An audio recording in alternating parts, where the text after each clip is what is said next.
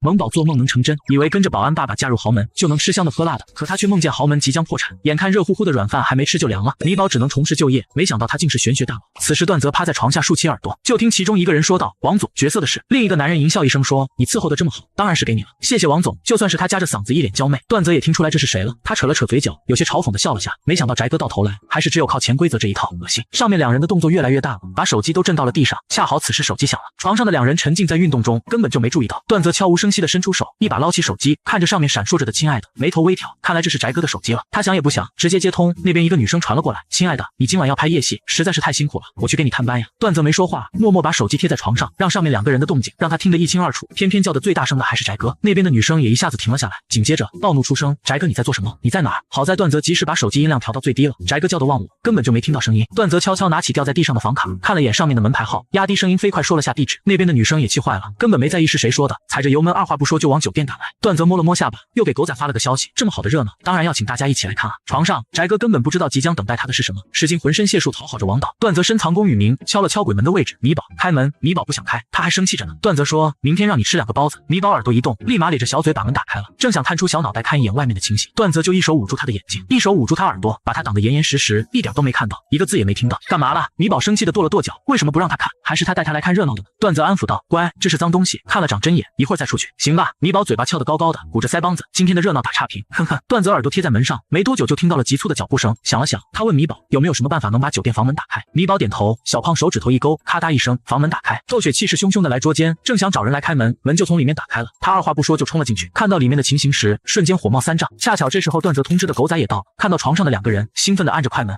这时翟哥总算是发现了进来的人，惊恐的尖叫一声，然而两人太过紧张，一下子没分开，还粘得更紧了。看到这一幕，窦雪脸都黑透了，走过去直接给了翟哥哥一巴掌，贱人，居然敢背叛我，等着封杀吧。他说完就直接走了。小雪，翟哥急忙伸手想要拉住他，然而有人还压在他身上，刚一动，嘴里就不受控制的叫了声。窦雪的脸绿了，但也比不上他的头绿。他扫了眼狗仔，冷笑一声，给我使劲拍，把他们两个的丑样子全给我拍下来，气死他了。他还以为翟哥是圈子里的一股清流，甚至还想过和他结婚的事，没想到他居然做出这种事来。好，那就让他鸡飞蛋打。很快又有路过的客人凑过来看热闹，一看居然还是明星，瞬间就来劲了，掏出手机跟着拍着，门口的人也越来越多。翟哥又急又气，扯过被子盖在身上，然而他和身上的人根本就分不开，两个脑袋叠在一起放在外面，谁都能想象得到他们在被子底下是什么姿势。他的脸霎时间就白了，完了，最后还是酒店服务员怕出事，打了120。医生来的时候试图把他俩分开，结果没分开，只能就着这个姿势把俩人抬了出去。翟哥还记得要盖住脸和身子，酒店的客人们虽然疑惑，但也只以为是有人病了，没多想。偏偏到了酒店门口的时候，一只小胖爪飞快把他身上的布扯掉，两个光溜溜的人一下子出现在了众人视线中。啊！尖叫声此起彼伏，紧跟着还有快门声。翟哥脸色又青又白，受不住刺激，眼皮一翻晕了过去。当晚，翟哥也如愿不花钱，靠自然流量上了一次热搜，还土榜了。整个热搜榜上有一半都是他。米宝气呼呼地扔了手上的床单，跺了跺脚，扯下捂着他眼睛的大手，有点暴走。啊！我什么都没看见，白出来了，就看到个救护车尾巴，没看到也没听到，也不知道到底发生了什么。米宝把自己气成了个河豚。段泽轻咳一声，这个还真不适合他看。他看了眼一旁的麦当当，问米宝吃不吃冰激凌。米宝一边生着气，一边点着小脑袋，是。2分钟后，一大一小坐在路边，一人抱着一个冰激凌啃着。米宝感觉到一道道气运落在段泽身上，高兴坏了。哇，已经拿回来一半气运了，哥哥加油，一半了。段泽有些诧异，仔细感受了一下，好像确实是感觉身上舒服了不少。那我是不是不会那么倒霉了？这2天他在剧组平地摔了5次，吃饭都总能挑中最难吃的那一份，这种倒霉日子他是过够了。米宝摇了摇头，同情地看着他说，哥哥，你还要再倒霉一段时间，等你彻底把气运全拿回来就好了。不过你肯定不像以前那么倒霉了，行吧？段泽咬了大大一口，结果冰的一下子跳了起来。米宝看着他，也跟着傻笑，哥哥笨。段泽用手机正刷着热搜，忽然手机一震，就看到段云给他发了条消息过来，上面是一张照片，正是刚才翟哥和王导被推出去的样子。角落里，米宝正扒拉着他的手，他则伸长脖子看着热闹，被吃瓜群众拍了个正着。段云，再敢带米宝去看脏东西，我打断你的腿。段泽回复道，妈，说出来你可能不信，是米宝带我来的。段云，啊，还让米宝背锅，下个月的生活费别想要了。为什么？怎么受伤的总是他？段泽生气地捏了下米宝的小揪揪，把手机递到他面前让他看，我妈都快成你亲妈了，没见过这么偏心的妈。米宝伸着小脑袋看过去，无辜地抬头看向他，哥哥，我不识字的。段泽，好气好气，更别去了。段宁也发了消息过来，人呢？自己在外面鬼混，别把米宝带坏了。段泽狠狠翻了个白眼，夹着米宝就往家赶，一个两个的，都偏心。很快就到了哥哥当家第2期，翟哥因病没来。大周宣布这事的时候，众人对视一眼，表情都有些微妙。他这2天的事情已经传开了，照片也是满天飞。除此之外，窦雪也发出话来，说是要在业内封杀他。窦家虽然不在娱乐圈发展，但是有钱啊，再加上翟哥的名声都臭了，8成也就不回来了，就连他公司都放弃他了。米宝想起这个就生气，他至今都不知道发生了什么，为什么都知道，就是不告诉他了。段泽扫了眼小矮墩，这还用问为什么吗？打过马赛克的图都不能给他看了。季子航忍不住看了米宝好几眼，最后还是没忍住，小声问道，米宝，你不是说翟哥要走桃花运吗？米宝点着小脑袋，对啊，桃花劫也是桃花运的一种呀，男桃花也是桃花呀。季子航，他竟无言以对。季子航决定以后得罪谁也不敢得罪米宝了，他算出来挺要命，说一半更要命。翟哥曾经也是业内押宝会火的明星之一，这下好了，彻底哑火了。而且他在照片里看到了米宝和段泽，不知道为什么，他总感觉这件事和他俩脱不了干系。此时大周说，这一期我们的主题很简单，那就是搞钱，请哥哥们来抽职业，大家按照抽到的职业去工作，最后根据大家赚到的钱来分房子。和上一期一样，这期的房子也有好有破的。说到这里，想到了什么？大周扫了眼米宝，想起这个小班班的存在，补充了一句，小朋友不能帮忙，只能做跟哥哥一样的职业。米宝眨巴着水汪汪的大眼睛，有感觉到被针对了。大周有些心虚的移开视线，又理直气壮起来，他们这个节目叫哥哥当家，又不是妹妹当家，这么规定很公平吗？大家来抽签吧。董伟抽到了送外卖，廖文白抽到了搬砖，季子航是送快递，都是很辛苦的工作。段泽搓了搓手，等着看我给你抽个能坐着赚钱的。米宝看着他只有一半的气运，有些担忧，他觉得以他现在的手气抽不到什么好的。果然，打开纸条的那一个，段泽脸上的笑容瞬间就僵住了。大周忍着笑宣布了答案，段泽和米宝抽到的是乞丐。工作人员给他们送来了道具，2个破碗，1个二胡。米宝瞬间如遭雷劈，段泽也傻眼了。米宝仿佛看到了梦里的画面，他拉着二胡乞讨，1块钱也挣不到，他的小脑袋一下子就耷拉了下来。早知道早上就多吃点再来了，要饿肚子了呜呜。季子航差点笑出来，拍了拍他的肩膀，说好歹这也是能坐着挣钱的。这一期来替代翟哥的飞行嘉宾是于红，他也是和段泽翟哥在同一个节目出道的，听说他和段泽的关系还很好。他抽到的是饭店服务员，相对来说是最轻松的职业了。他笑着说道，要不我和泽哥换一下吧，我想体验一下当乞丐的感觉。说完，段泽却一句话也没说，牵着米宝的手就去换衣服了。于红一下子被晾在那里，不由有些尴尬。所有人都能看得出来，段泽是故意不理于红的，又不由露出一副吃瓜的表情来。观众们嘻嘻哈哈，也有人好奇段泽为什么要对于红这种态度。米宝仰着小脑袋看着段泽，见他抿着唇，一张俊脸紧紧绷着，不由晃了晃他的手，哥哥你走太快了，我跟不上了。段泽回过神来，低头看着米宝，不好意思，忘了你腿短了。米宝斜眼看着他，气鼓鼓的鼓着腮帮子，跺着小脚丫，气呼呼的，哥哥坏。他见他心情不好，安慰他，他居然笑话他腿短，哼，来吧，换衣服。节目组针对他们抽到的职业配了专门的衣服，为了防止观众们认出来投喂他们，节目组特意暂时关闭了直播，之后采用隐藏摄像头的方式。没多久，一大一小2个乞丐就出来了，穿着破破烂烂的衣服，手上拿着个破碗，段泽还拎着个破二胡，脸上还抹了点土，看着落魄了许多，也开启了要饭之路。段泽走到一个巷子，还是放不开，探头探脑的看着人群最多的地方，跟米宝说，咱们就在这儿吧。米宝看了下这里，一个人也没有，这怎么能要到钱？米宝深深叹了口气，总算是知道他为什么在梦里要不到钱了。紧接着，米宝拍了拍小胸膛，还是得靠他。走，哥哥，我教你要饭。段泽捂着脸，生怕有人认出他来，他小声说，反正节目组就是要个节目效果啊，咱们意思一下就行了。这要是真去要饭，被人发到网上，又是他的一大黑料。米宝却很认真的说，反正哥哥以后也是要饭的，晚学不如早学，起码能要到个馒头。段泽，他突然想起第一天见米宝的时候，米宝就说他将来要去要饭。哦对了，还要不到饭，只能喝西北风。他的脸一下子就拉了下来，有些不爽的捏了下米宝的小脸蛋。我在你心里就这么没用的吗？我就算是再落魄，也不至于去要饭吧。家里的钱就算是利息都够养我一辈子，可是家里将来会破产，那样就没钱了呀。米宝皱着小脸，看着一脸摆烂，打算啃老的段泽，就觉得自己责任重大，他一定要教会哥哥要饭。米宝捏着小拳头，暗暗给自己打气，拉着段泽就大步朝着人最多的地方走去，可怜兮兮的抱着小破碗晃晃。哥哥姐姐给口饭吃吧，他长得可爱，就算是脸上抹了土，一双乌溜溜的眼睛也看得人心疼。有心软的女生停了下来，看了一圈，没找到二维码，为难道，小姑娘，我没有现金，有个面包给你可以吗？米宝使劲点着小脑袋，可以可以，我早上都没吃饱，太谢谢姐姐了。女生理解的，早上没讨到饭，实际上怕她积食，只让她吃了个半饱。女生心疼坏了，又跑去旁边的便利店给她多买了个面包过来。米宝高兴坏了，谢谢姐姐，她不要白拿人东西，但节目组又不许她送福。米宝有些为难的挠了挠头，想到了什么，忽然眼睛一亮，立马拉着一旁的段泽说，哥哥，快给姐姐唱首歌，这样就当是谢礼了。段泽张不开嘴，怕人听出他的声音来，他低着头闷声道，我给拉个二胡吧。他长得高，虽然脸看着有点脏，还特意化妆化了，不过看身段还不错。送面包的女生点了下头，也行。段泽拉着二胡的手一动，锯木头的声音一出来，米宝立马捂着耳朵，面露痛苦。他总算是知道哥哥为什么讨不到饭了，人笨还要面子，连个二胡都不会拉。段泽面露尴尬，他是弹钢琴的，不会拉二胡啊，但都是乐器，肯定有相通之处。他说，我再试试。试完之后，米宝耳朵捂得更紧了，小脸皱成了个包子。呜呜，我好想当个聋子。女生很认同地点了点头，都想把面包抢回来了。他做个好事，怎么还得报应了呢？段泽脸长得通红，米宝叹了口气，来吧，给我吧，你会。段泽有些惊讶，米宝没说话，怎么也比他拉得好听吗？米宝接过二胡，把二胡放在地上，小胖脚盘着，帮着固定着二胡，免得他溜走了。米宝闭了下眼，回忆了下，再次睁开眼睛时，小胖手就动了起来。这个前奏，段泽有些诧异。米宝跟着保安爸爸嫁入豪门，以为能吃香的喝辣的，不料却梦见豪门即将破产，眼看热乎乎的软饭还没吃就凉了，萌宝只能重拾就业，没想到他竟是玄学大佬。此时周围的路人也有停下来听的，但是越听表情变得越来越古怪，这曲子怎么听着杀气腾腾的？董伟正在送外卖，忽然听到了一个熟悉的曲子，听到高潮部分的时候，他再也忍不住，让董阳看着外卖，自己朝着声音来源处跑了过来。他挤进人群，没想到看到的人会是米宝，他怎么会这个曲子？不对，他的指法不对，不像是会拉二胡的，更像是机械性的记住了而已。即便如此，拉出来的曲子也还原了气氛。他张了张嘴，看着周围的人群，没有打断他，忍不住闭着眼静静听着，似是看到了万马奔腾、金戈铁戟的画面，因为二胡的音色还显出几分悲壮来。他手指也不受控制的打着节拍，然而就在他打算继续往下听的时候，声音戛然而止。他豁地睁开眼睛，眉头忍不住皱了下，继续啊。他戴着口罩，看不清脸，但米宝还是认出了他。他无辜的眨了眨眼，懒乎乎道：“后面的不会了，马爷爷每次拉到这里就停了，所以他也没学会。”马爷爷听到这个称呼，董伟眼睛一亮，是不是马阳马老先生？闻言，段泽也面露诧异。马阳那可是老艺术家了，他擅长18种乐器，音乐造诣很高，演奏会一票难求，多少人求着想拜他为师，他都不理会。但在5年前，他不知道为什么突然把他的曲子全都烧掉了，人也消失了。很多人说他疯了，也有很多人找他，却也没找到。米宝歪头看着他，在他期待的目光下轻轻摇头：“不是呀，马爷爷说他叫马蜂窝。”马蜂窝，真有人会起这种名字吗？董伟不死心的问道：“他现在在哪里？”米宝说：“在我爸爸当保安的厂子里扫地啊。”马爷爷可会拉二胡了，还会吹唢呐，每次有人去世了，他吹唢呐，我跳大神，我俩一次能挣100呢。董伟的眼神一下子暗淡了下去。马老一票难求，多少人求着他都不一定能听到他的演奏，更别说是在葬礼上给人吹唢呐。即便早有准备，但他此刻还是不免有些失望。就在他还想说点什么的时候，他的手机忽然响了：“您的订单已超时。”对了，外卖。董伟想起来自己还在送外卖呢，赶忙拔腿就跑了，还有人等着他去送饭呢。米宝仰头看着路人，继续讨饭。这次他们换了分工，哥哥你负责哭，我负责拉。段泽咳嗽一声，正要说话，米宝就拉着小脸说：“哥哥，上班就要努力，不然我就和妈妈告状，抓他回去上班。”听懂他的潜台词，段泽轻哼一声：“你就跟着学坏吧，明明就是在帮他，万一有一天家里真破产了，那可不得学会一个手艺吗？”想到这里，米宝也严肃了许多：“快去，好吗好吗？”段泽也不好意思再扭扭捏捏的，主要是他上综艺也是拿了钱的，什么都不干也不合适。他说服自己，深吸一口气，学着米宝刚才的样子说：“哥哥姐姐，赏口饭吃吧。”话音刚落，就被一个大哥给骂了，年纪轻轻有胳膊有腿的，出来要饭，丢不丢人？滚！一旁一个牵着小孩的妈妈也跟孩子说：“看到没，你可要好好学习了，不然将来只能来要饭了。”啊，他要闹了，怎么一个个的都这么双标啊？段泽自闭了，一脸郁闷的坐在米宝身旁，有些沮丧道：“我要不到饭。”米宝看着他，叹了口气，其实他也搞不明白，为什么哥哥在梦里要饭，打工不好吗？公司里还有暖气呢，多暖和呀！他想起来了，梦里的哥哥腿似乎被人打断了，他每走一步，雪地上都会留下一点血迹。想到那个画面，米宝心一紧，有些心疼的看着他。他忽然拉住他的手：“没事的哥哥，我会，我来。”他的小手轻轻握着段泽的大手，明明比他的手小很多，却莫名很有力量，让他有种被他保护着的感觉。段泽愣了下，呆呆看着米宝，正对上他满是心疼的目光，就好像他现在真的是乞丐一样。段泽有些不大自在的移开目光，哼，我才是哥哥，你就坐着等吃饭吧。就不信了，不就是讨饭吗？他讨就是了。不过伸手要这一套估计是行不通了。他摸着下巴想了下，忽然想到了什么，扭头看向米宝说：“你给我配乐，会不会其他的曲子要完整版的，跟刚才那个风格差不多的？”米宝不知道他想做什么，点了点小脑袋。段泽找了片大一点的空地，随意从地上捡起一根树枝，指尖从上面面轻轻划过，下一秒他整个人气场一变，眼神也变得凌厉了起来，手上的树枝突然刺了出去，铿锵有力。米宝哇了声，眼睛一亮，哥哥好帅！他的小胖爪也激动地拉着二胡，段泽也随着他的音乐动了起来。他表演的是一段舞剑，上一部戏他在里面扮演的是一个将军，正好跟着武术指导学了一套动作，伤敌不行，但视觉效果还是很不错的。他长腿长手，动作舒展，看上去还不错，又有不少人停了下来。这次是为了他。耍完一套剑法后，他拱了拱手，说：“谢谢大家捧场，我兄妹二人在此卖艺，还请各位有钱的捧个钱场，没钱的捧个人场，多谢大家了。”说完，他朝米宝使了个眼色，米宝立刻机灵地抱着小破碗上前，奶声奶气道：“谢谢哥哥姐姐叔叔阿姨。”他眼巴巴看着，谁能抵挡得住这双水汪汪的大眼睛啊？而且段泽表演的确实不错，有不少人都多多少少给了点。段泽一低头，就看到米宝一脸崇拜地看着他，不由有些得意。他撩了下头发，帅吧？米宝看着他身上的气韵，忍不住咽了口水，气韵好香啊！要不是那是哥哥的，他都要忍不住想扑上去吃一口了。段泽脸一黑，合着他看的不是他，而是他的气韵啊！因为他的这场表演，让不少观众都有点开始喜欢他了，所以他被翟哥偷走的气韵也回来了一部分。本来他来节目就是为了拿回气韵的，但这会儿却莫名有些不爽。小屁孩真没眼光，他这么帅一张脸，这么厉害的一套动作，不比那什么破气韵香啊！米宝歪着小脑袋看着他，有些不解：“哥哥，你生气了？”段泽板着脸说：“没有。”米宝哦了声，也没放在心上。那哥哥你再加把劲，再多跳一会儿，咱们就能挣钱吃饭了。我今天想吃肉肉。说着，米宝又咽了口水。段泽的脸更难看了，他又输给了那点破肉，心里这么想着，但他还是诚实的再次动了起来。他要让米宝知道，他也能让他吃饱。段泽会的还不止一套剑法，他卯足了劲儿，一个接一个的炫技，全是高难度的动作，惹得观众频频鼓掌。到了傍晚，段泽胳膊腿都快断了，再也跳不动一点了。米宝抱着今天赚到的钱，笑得眼睛都眯了起来。哥哥，你太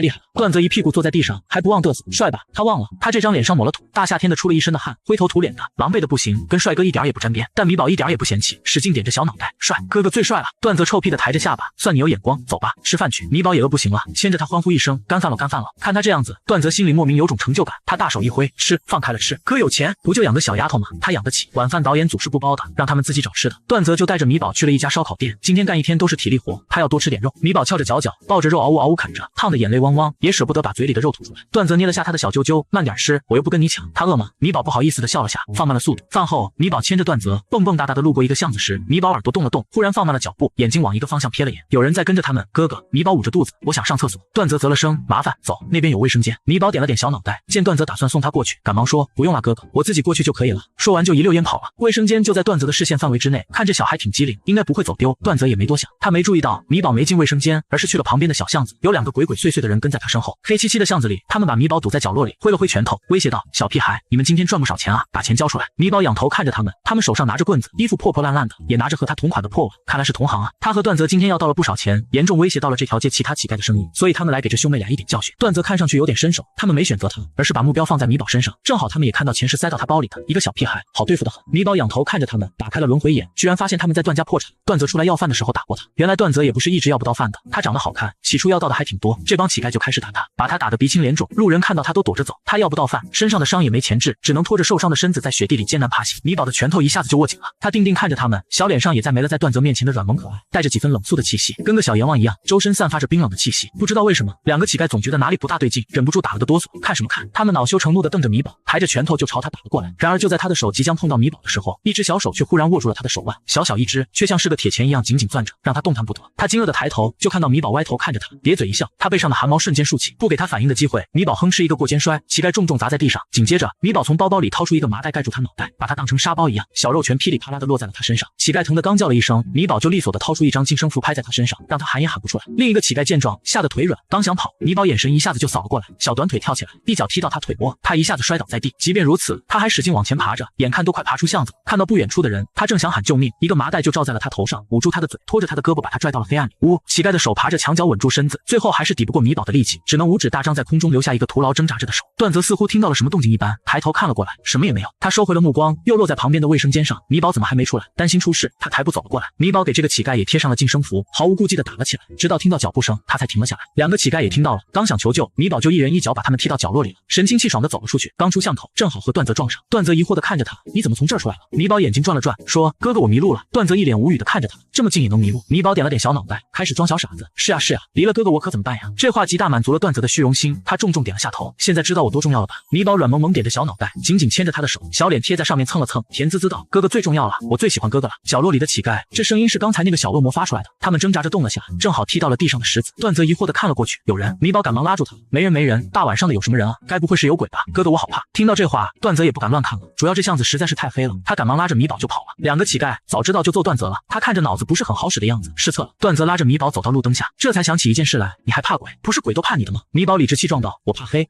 也行吧。段泽没多想，牵着米宝回了住的地方。米宝歪着小脑袋，总感觉好像忽略了什么事情。观众，摄像头啊！节目组是在他们身上装了隐藏摄像头的，这会儿还没结束，把刚才米宝揍人的那一幕完完整整的拍了进去，吓起我呢。刚才看到他们把米宝堵着，我差点报警。我也是，谁能想到米宝居然还能反杀呢？哈哈哈哈哈哈！米宝干得漂亮，谁让他们打劫的？实际上，他们不光是打劫而已。米宝回去之后，就用他的电话手表打了110，说巷子里的那两个乞丐欺负过小姐姐，还打残过很多人。警察没有因为他是小朋友就不信他的话，照常出警了。一查不知道，一查吓一跳，这两人上个月强了一个女孩子。不光这样，他们背后还有一个乞丐团伙。这个团伙会抓人来，把人胳膊腿打折，逼着他们去街上乞讨。如今规模俨然已经不容小觑了。这一晚，全市有一半的乞丐都被抓走了。谁能想到，这起源竟然是因为一个不到4岁的孩子呢？来了，萌宝又要套麻袋了。米宝这会儿正洗完澡，躺在床上，翘着脚脚，抱着奶瓶，美滋滋的喝着。他们今天的收入又遥遥领先，成功拿下最好的房子。段泽一进来就看到他这悠闲的样子，手上拿着手机，随口道：“你刚才上的卫生间旁边巷子里，据说警察从里面抓出来几个罪犯来，时间就跟咱们前后脚。”说到这里，他想起来，当时他就听到里面有动静，好像是有什么人在，说不定就是在蹲他们呢。一想到这里，段泽就有些心有余悸的拍了拍胸口，还好咱们走得快。闻言，米宝眨巴眼睛，那两个坏蛋也是这么想的，他要是来得再慢点，他们还要再多挨几下拳头。幸好他走得快。米宝咕嘟咕嘟喝着奶，段泽见了，眼睛一转，凑过去逗他：“有这么好喝吗？让我喝一口。”本来以为米宝不会给他，结果米宝大方地把奶瓶递给他，这下轮到段泽尴尬了。米宝茫然地看着他：“哥哥，你怎么不喝呀？你喝呀，好好补补脑子吧。”段泽，你个傻白甜。话说米宝喝的什么？力气那么大，是因为喝的这个奶吗？我也怪想喝的。别说是网友们了，就连工作人员都有些好奇了。段泽急匆匆找了个借口跑了，然后就有工作人员问他米宝喝的奶粉是哪个牌子的。段泽回想了下说：“三无产品吧，就一个铝盒，丑不拉几的，外面什么字也没有，都没包装，能是什么好东西？怎么了？你家有孩子要喝，那也买点好的。”不是。工作人员连连摇头，神秘兮兮的：“不是我孩子喝，是我想喝。”工作人员赶忙拿出一段视频给他看，就是米宝暴打那两个乞丐的那段。看着米宝拿着小肉拳把两个成年大汉按在地上打的样子，段泽有些傻眼。待看到米宝骗他说走错路的时候，他脸一下子就黑了。他就说怎么会走错路，小坏蛋，他分明就不是去上厕所，是去打架的。段泽气呼呼冲到房间里，米宝听到动静，眼睛咕噜噜一转，立马眼睛一闭，打着小呼噜开始装睡。段泽看着他，冷笑一声，忽然说：“睡着的小朋友都会举手，你一看就没睡着。”话音刚落，米宝的小胖胳膊一下子就举了起来，小胖爪还在空中晃了晃。谁说的？他真的睡着了。段泽抬手捏了下他的小脸蛋，用了些力气，咬牙切齿道：“小骗子！”米宝眼睛动了下，悄咪咪睁开一条缝。哥哥发现了，他立马小手高高举着，脚脚都跟着翘了起来，四脚朝天。他才没装睡呢。段泽忍不住翻了个白眼，被他给气笑了，脸上满是嫌弃，手却不受控制的轻轻拍着他的背，让他睡得更熟。第二天，米宝牵着段泽的手蹦蹦哒哒跑到集合的地方。节目组的人都若有若无的打量着他，他们收到消息了，那些乞丐真的像他说的那样，做了很多坏事，他居然再一次说对了。于红看着他，眸光微闪，笑着走过来套近乎：“米宝，听说你们昨天赚的最多，真不愧是泽哥的妹妹啊。”他竖起大拇指，肉眼可见的谄媚和讨好。段泽冷下脸来，正要说话，就听米宝说：“我不和你说话，你不是好人。”于红本来以为当着镜头的面他们能给点面子，没想到米宝和段泽一样，兄妹俩一个比一个没情商，嗓门还不小，引得周围人都看了过来，评论区也议论纷纷。不是好人，说来听听。胡说，于红可是圈子里出了名的老好人啊，这对兄妹真的绝了。是不是段泽在米宝跟前说于红坏话了？他俩到底有啥事啊？节目组的人也在好奇，他们之间到底发生了什么。眼见气氛有些尴尬，吉子航想了想，松开了吉子轩。吉子轩立马撒开腿朝米宝跑了过来，拉着他的手一下子就哭了：“米宝，我今天跟你们一起好不好？每次跟着哥哥我都要饿肚肚。昨天吉子航抽到的是送快递，干了一天赚了200，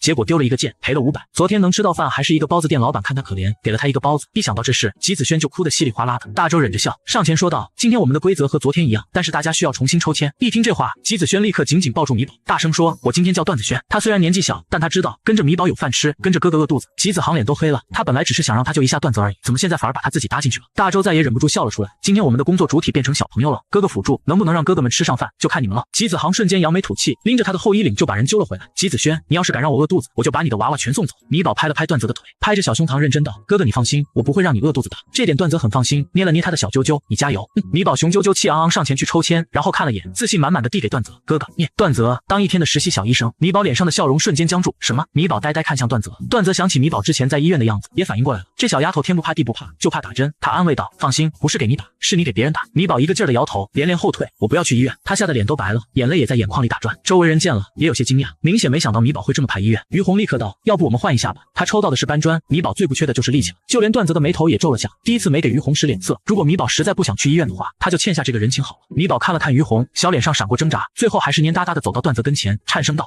我可以打。”只不过他吓得腿都在抖了，明显就是在强撑。为了他，段泽心里莫名闪过一阵暖流，低头看着米宝：“我没事的，想换就换吧。”米宝使劲摇头：“不行不行，哥哥还有气运要拿回来，不能再产生因果了。而且这个坏蛋以前也害过哥哥，他不想让哥哥因为他在他面前弯腰。”米宝深吸一口气，大声道：“加油，米宝，你可以的！”说完，眼泪先掉下来了。导演觉得米宝之前都太厉害了，难得看到他怕的东西，给大周使了个眼色。大周会议立刻说：“大家抽中的不可以交换哦。”一句话把吉子航他们的话也给堵了回去。段泽有些埋怨的看了他一眼，明明昨天还没有这规则，分明就是故意针对米宝的。看着米宝这样子，他莫名觉得心里闷闷的。好在节目组也没有丧心病狂到那个地步，安排的地方是医院的疗养部，里面住的大部分都是老人，不需要做医疗，只是做一些康复休养。毕竟医院里都忙着治病救人，也不会让他们玩过家家的。到地方的时候，发现这里没有医院那么重的消毒水味，米宝的表情缓和了一些。他拿着听诊器，像模像样的给病人看着，听着耳朵里传来的声音，眼睛圆溜溜睁着，好神奇啊！见米宝这样，李爷爷忍不住逗道：“小医生，我身体有没有什么问题？能不能出院了？”米宝眨巴眼睛，看着他的面相，软乎乎道：“还不可以哦，老爷爷，你腿不好，还要多锻炼。还有，你不能偷吃糖了。”听到这话，李爷爷脸色一僵，心虚的看了看周围，故意板着脸说：“胡说，我可没偷吃糖。”米宝一脸认真，指着自己的额头说：“你吃了，我都看见了，他可是有轮回眼的。”这时，一道声音在身后响起：“有没有偷吃糖？检查一下就知道。”米宝好奇的扭过头，身子一僵，立马惊慌的躲到段泽身后，捂着小脑袋，把自己藏得严严实实的。段泽有些惊讶的看着他：“二哥，你怎么在这儿？”段景说：“今天轮岗轮到这里了，这个疗养部也是他们医院的来着。”段景看了眼藏在他身后的米宝，有些好奇，小丫头怎么不怕段泽，居然怕他。上次也是在段泽怀里很乖，看到他就呲着小米牙想咬他。段泽也发现了，摸了摸下巴，面露得意，可能是他长得帅吧。段景拿出血糖仪给李爷爷测了下来，米宝偷偷看着，见里面有个小针把手指扎流血了，吓得一下子缩了回去。察觉到他又开始抖了，段泽无奈，只好先把他带了出去。又不是给你打针，你怎么也害怕？不知道，米宝闷声道：“爸爸说我小时候身体不好，经常打针，所以现在看到打针就害怕。”原来如此，段泽又和他说了几句话，转移他的注意力。米宝的脸上也逐渐恢复了血色，只是在段景出来的那一刻，又前功尽弃。米宝一头扎进段泽怀里，用他的衣服盖住自己的脑袋，使劲在他怀里钻，带着哭腔道：“藏起来！”他要把自己藏起来，这样穿白大褂拿着针的哥哥就看不到他了。段景没有再靠近，默不作声的转身离开。到了转角处，他忍不住拿出手机看了眼自己的脸，有些疑惑，他长得有那么吓人吗？过了好一会儿，米宝才小心翼翼地探出小脑袋来，见段景确实不在了，这才长长松了口气。他背着小手又走回病房里，小心翼翼地拉着李爷爷的手给他呼呼，心疼道：“很疼吧？”其实还好，不怎么疼，但看他这样子，李爷爷故意逗他：“是啊，特别疼。”他就知道。米宝板着肉乎乎的小脸，小拳头也攥紧了，气鼓鼓道：“医生都是坏蛋。”见小丫头认真了，李爷爷赶忙说：“也不是坏蛋，医生是好人，尤其是刚才那个段医生，我这医药费还是他给垫付的呢。我刚刚逗你玩呢，其实不疼的。那个段医生真的是个好人，很有耐心，医术也好。不光是我，还有孙老头，他的医药费也是段医生垫付的。要不是他把我从鬼门关上救回来，我这条老命可早就没了。”听到这话，米宝的小眉头一点点皱了起来，似乎是不太理解。段泽也不想米宝误会二哥，跟着说道：“是啊，二哥人很好的，在医院里口碑也很不错，还经常免费义诊。”好吧，米宝耷拉着小脑袋，刚才那个医生哥哥是好人，要是不拿针扎我就更好了。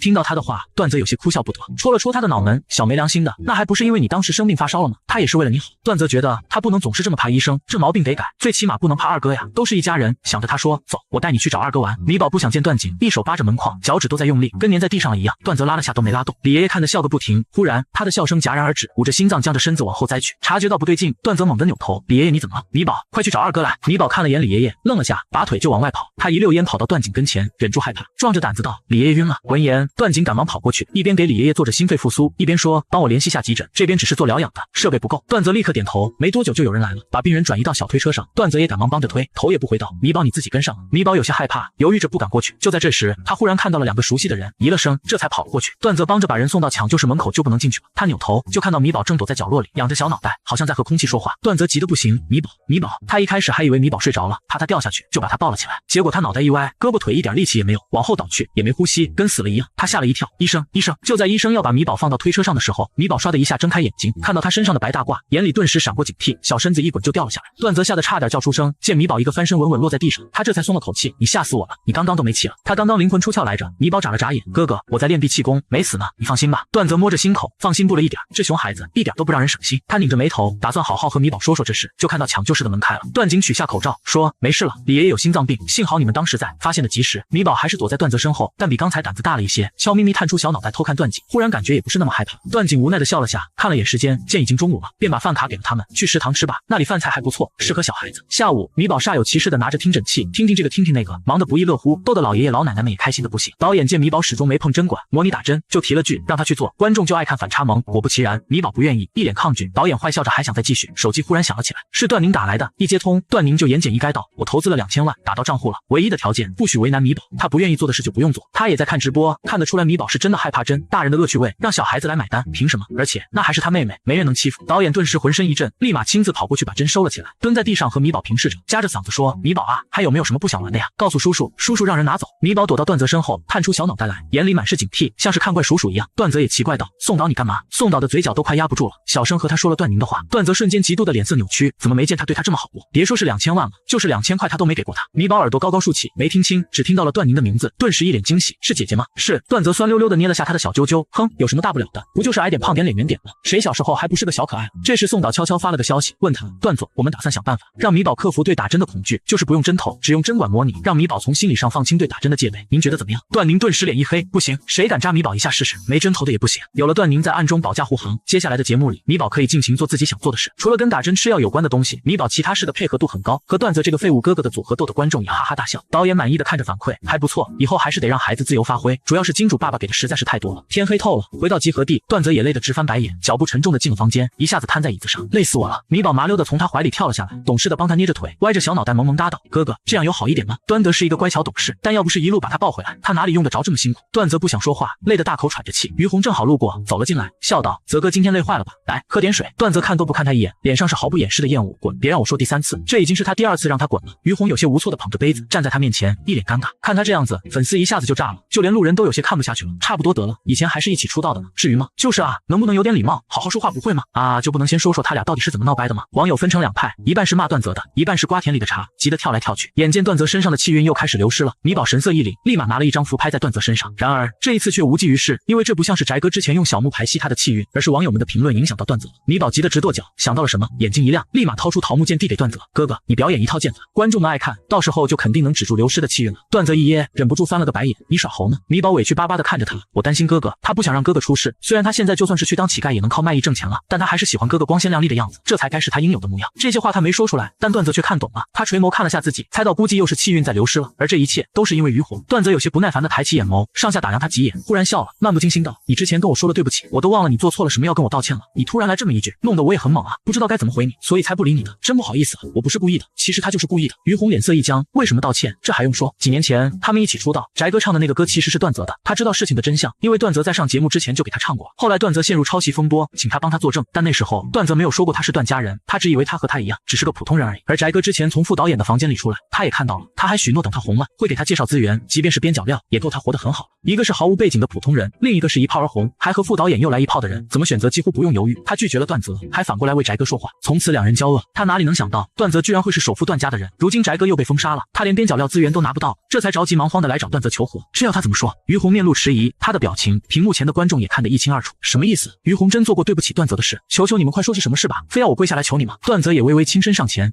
说啊，你做了什么对不起我的事？于红回过神来，有些僵硬的扯了扯嘴角。泽哥说笑了，我想起来我东西还没收拾，我先走了。说完他就急匆匆溜走了。段泽冷嗤一声，没中。观众被他的话吸引去了目光，开始忙着扒2人的恩怨，也顾不上骂他了。流失的气运总算是止住了。米宝长长松了口气，一旁支着耳朵等着吃瓜的摄影师也有些遗憾的叹了口气，可惜了。晚上米宝洗完澡，翘着脚躺在床上喝奶，等段泽洗完，他立马凑过去，眼睛亮晶晶的看着他。小胖爪抓起床头的小包包，哥哥走呀，套麻袋去啊。段泽嘴角抽了抽，一脸无语的看着他，你看你又带坏我。他恨不得把摄像头打开，让他妈他姐好好看看，这就是他们嘴里的乖宝宝。米宝无辜的眨了眨眼，一本正经道，我们是干好事，然后晃了晃他的衣角，哥哥去不去？段泽毫不犹豫，去。米宝瞬间眼睛亮得像是小灯泡一样，小手一挥，打开鬼门，带着段泽跳了过去。这次他们来到的地方居然是衣柜，段泽有些无语，但好歹不跟上次一样是床底了，凑合忍了。他正要出去，忽然听到了于红的声音，他在和人打电话，凑到柜门门缝往外看着。见状，米宝的小脑袋也凑了过去，手上抓着麻袋，随时准备行动。衣柜里，大脑袋叠着小脑袋，2双眼睛八卦的看着外面。于红丝毫没有察觉，电话是翟哥打来的，他在电话里求他介绍资源，想到自己以前也是这么求他的，如今风水轮流转，于红只觉一直堵在心口的气都通成。他说，翟哥以前帮了我这么多，我肯定要帮您的呀，这样我这有个商演，是一对新人结婚，去台上唱几首歌就可以了，一场下来5、6千，翟哥要是感兴趣的话，我就让给你吧。闻言，翟哥的脸顿时一黑，5、6千给人唱歌，他怎么敢的？放在以前就是5、6万也请不到他，他气得不行。于红你别太过分，我以前可是给过你不少资源的。于红点头，对啊，所以我现在也给你介绍资源啊，扯平了。再说了，那些资源准确来说不是封口费吗？翟哥的声音戛然而止，于红却只觉很痛快，继续道，那些不是你为了封我的口，帮你做假证，说那首歌是你写的，污蔑段泽抄袭才给的吗？哦对了，还有你从副导演房间出来的事，我记得一开始你的出场顺序是在段泽后面，临上台前才把你调到前面的，也是那位副导演的功劳吧？于红，翟哥恼羞成怒地喊着他的名字。于红勾着嘴角，这商演你去也得去，不去也得去，否则的话我就把这些事说出去。对了，这是我给你介绍的，所以得分我一半的钱。说完他就直接挂断了电话，钱不钱的不重要。秒，主要是能羞辱翟哥一番，他长舒一口气，爽啊，他也有今天。只可惜没人看到这一幕，真遗憾了。不遗憾，衣柜里还有俩人呢，还能有更多人看到。段泽早在知道他是在和翟哥打电话的时候，就已经掏出手机开始录音了。他摸了摸下巴，坏笑一声，拍了拍米宝的肩膀，示意他走，他有更好的办法整他们。米宝重重点了下小脑袋，明白，哥哥的意思是可以开工了。下一秒，米宝一脚踹开柜门，跟个小炮弹一样弹跳了出去。于红听到动静，惊恐的回头，然而还没看清人，头上就被套了个麻袋啊！他短促的叫了一声，米宝就熟练的捂住他的嘴，扭头看向段泽，朝他勾了勾小胖肘，哥哥快来呀，开揍了！段泽嘴角抽了抽，拳头紧了紧，从衣柜里走出来。算了，来都来了，本着发扬优良传统的美德，他走上前，对着于红就打了起来。一开始只是为了走个形式，几拳过后，他越想越气，当初他可是真把他当朋友的，写了新歌也第一个唱给他听，有人欺负他，他也帮他出气。可是他是怎么报答他的？为了几个破资源就帮翟哥欺负他，换成真没什么背景的人，真就要一蹶不振了。就算他是段家的，抄袭狗3个字也一直压在他头上，是他甩不掉的污点。这一切都是因为他们。想着，段泽更气了，抬手就在他脸上扇了几巴掌，臭不要脸的东西，现在居然还好意思来求他的原谅，哪来的大脸？他还要打！一低头就看到米宝眼睛亮晶晶的看着他，段泽的手忽然一顿，冲米宝比了个口型，走。米宝不走，抬手在于红脑门上拍了下，大坏蛋，让他欺负哥哥，揍他！见米宝还要打，他赶忙拉住他的手，可不能打了，再把人打傻了。留着他还有用呢。米宝立马乖巧起来，打开鬼门就带着他大摇大摆的走了。小姑娘走起路来一蹦一跳的，又软又萌，谁能想到她那手劲比他还大？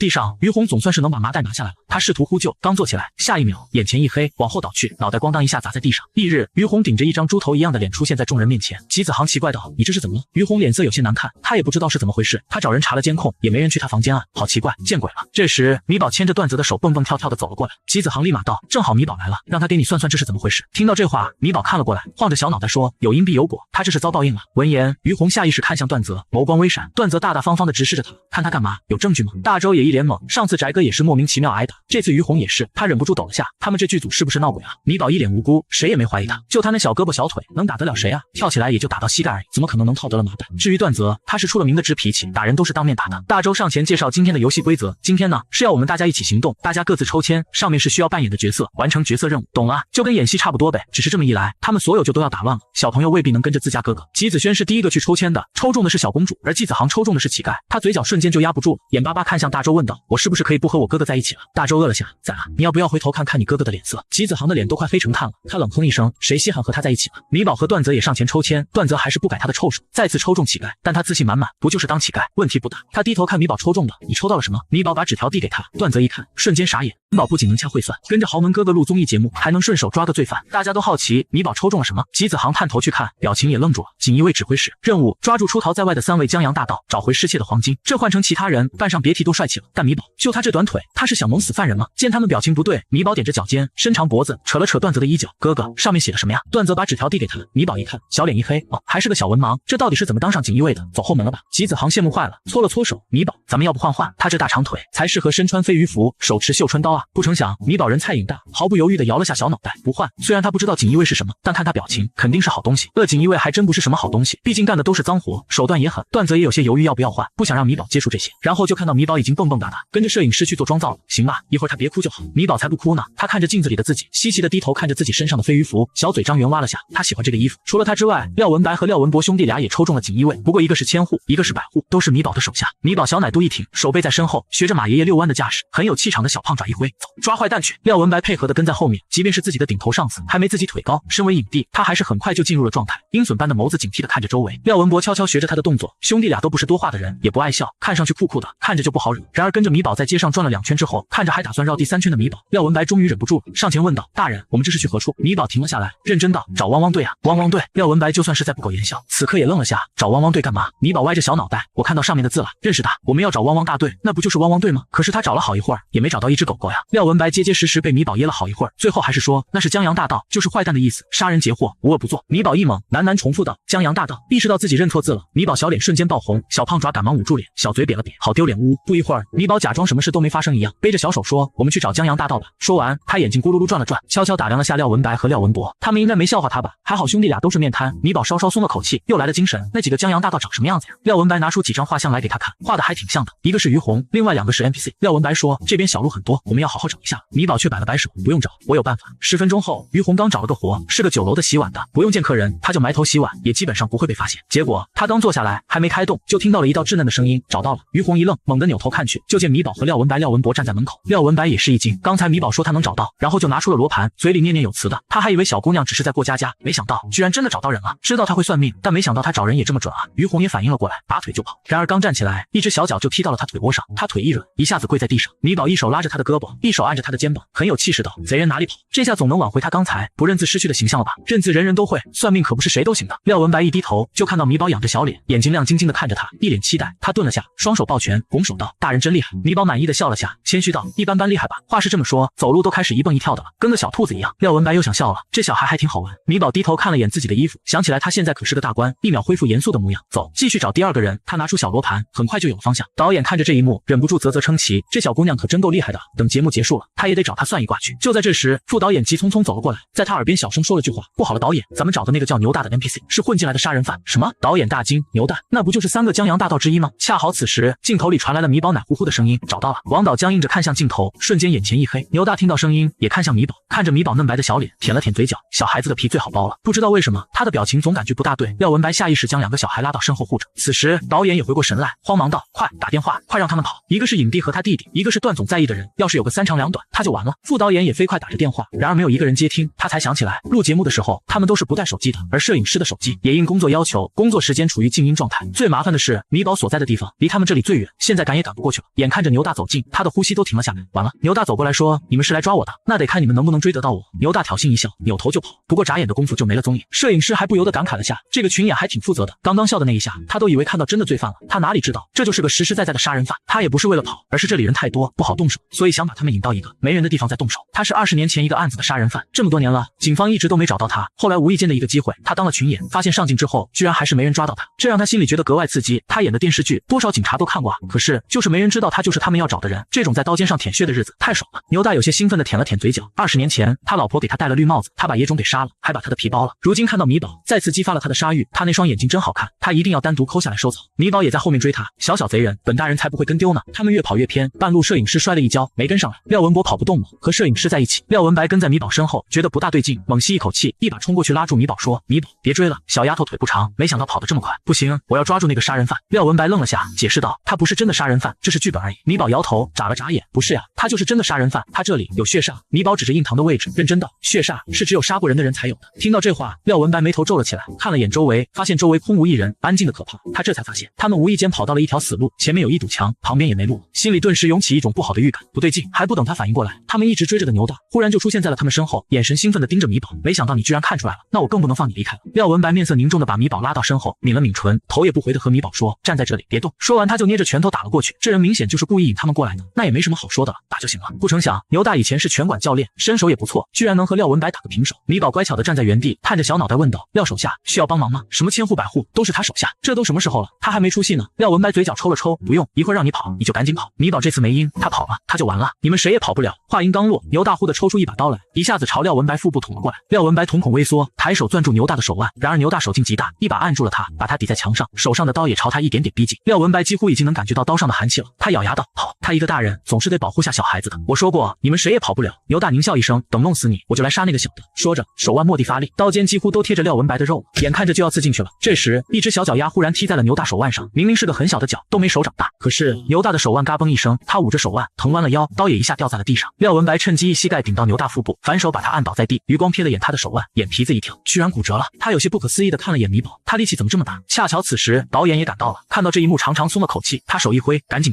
上。几个警察跑过来给牛大铐上手铐，目光落在牛大的手腕上时，惊讶道：“他这手你打的？”廖文白摇头，诚实道：“不是，是米宝踢断的。”警察顺着他的目光看去，就看到了个穿着飞鱼服的小矮墩，嘴里还抱着个奶瓶，咕嘟咕嘟喝着，一双葡萄似的眼睛无辜地看着他们，全然就是个小奶包。警察有些无语地看了眼廖文白，说谎也不说个靠谱点的，就连导演都说：“文白啊，你看看，就米宝这小短腿，能够得着人，跳起来也就打到膝盖吗？还有他这小胳膊小腿的，能有多大力气？你就算是想把功劳让给他，也得做得像一点啊。”廖文白不是，他没说谎啊，这年头说真话都没人信了是吧？米宝刚才跑太远了，小肚子饿了，等喂饱肚子，这才反应过来，他们是在怀疑他。他歪着脑袋想了想，忽然往后退了几步，一个跳起，小短腿劈了下来，正落在牛大的另一只手上。啊！牛大痛苦的大喊一声，另一只手也耷拉下来了。众人一呆，愣愣朝米宝看去。米宝眨巴着眼睛和他们对视着，看什么看？没见过小力士啊，真没见识。警察把牛大带走了，临走前忍不住又看了米宝几眼，这小孩吃什么长大的啊？力气怎么这么大？导演也激动坏了，凑过来说道：“米宝，你刚刚那招是怎么做到的？能不能教教我？”不成想，米宝看了他一眼，摇着小脑袋说：“你不行，你腿太短，学不了。”说完一手插兜，一手抱着奶瓶，大摇大摆的走了。导演一头黑线的看着他的背影，喂，咱俩谁腿短啊？怎么年纪不大，心眼子这么小啊？廖文白忍着笑跟了上去，想起了米宝刚才的动作，问道：“这些都是你爸爸教你的？”米宝点头：“对啊，啊，怎么了？廖文白摇头，没怎么，就是感觉刚才他的那个动作也很眼熟，那是部队专有的一个腿法。米宝说过，他爸爸没当过兵，他也就没再继续问了。本以为今天他们会凶多吉少，没想到结果完全反过来了。米宝一点都没受影响，继续找第3个江洋大盗。第3个江洋大盗也听说了米宝抓人的事，看到他立刻举起手，我不是，我没有，别打我。米宝疑惑地看着他，他也没说打他。群演也意识到自己反应太大了，讪笑一声，尴尬地放下手，乖乖把双手递过去，你抓我吧。不成想米宝不乐意了，不行，你要跑，我追你，这样才对。虽然他看不懂剧本，但他看过电视呀，哪有坏人直接乖乖投降的呀？群演呆了下，挠了挠头，怎么还带这样的？那我跑了。米宝乖乖点了点小脑袋，群演立马就跑，还没跑出门，一个小身影就跳过来，一把把他按倒在地。啊，好疼！你不是说让我跑的吗？米宝声音比他更大，理直气壮道：对啊，让你跑了呀，我追啊，谁让你跑这么慢？要不我让你跑远点再追。群演咬牙答应了，他掏出一个糖悄悄递给米宝，小声说：你打我别那么狠行不行？抓住我就可以了。米宝板着小脸，斜睨了他一眼道：你在贿赂本大人。他顾指挥使可不是这种人，他一脸严肃，一副刚正不阿的模样。贿赂本大人，没收罪证。说完，他一把抢过棒棒糖，表面一本正经，但群演看得一清二楚。他悄悄把棒棒糖塞到自己包包里了，还咽了下口水。他怎么比他还能演？米宝眼睛一瞪，他这是公事公办，赶紧跑，我等10分钟之后再抓你。10分钟之后他都跑没影了。群演信心满满的跑了，然后15分钟后，他看着出现在自己面前的小土豆，愣了下，不是，他怎么找到他的？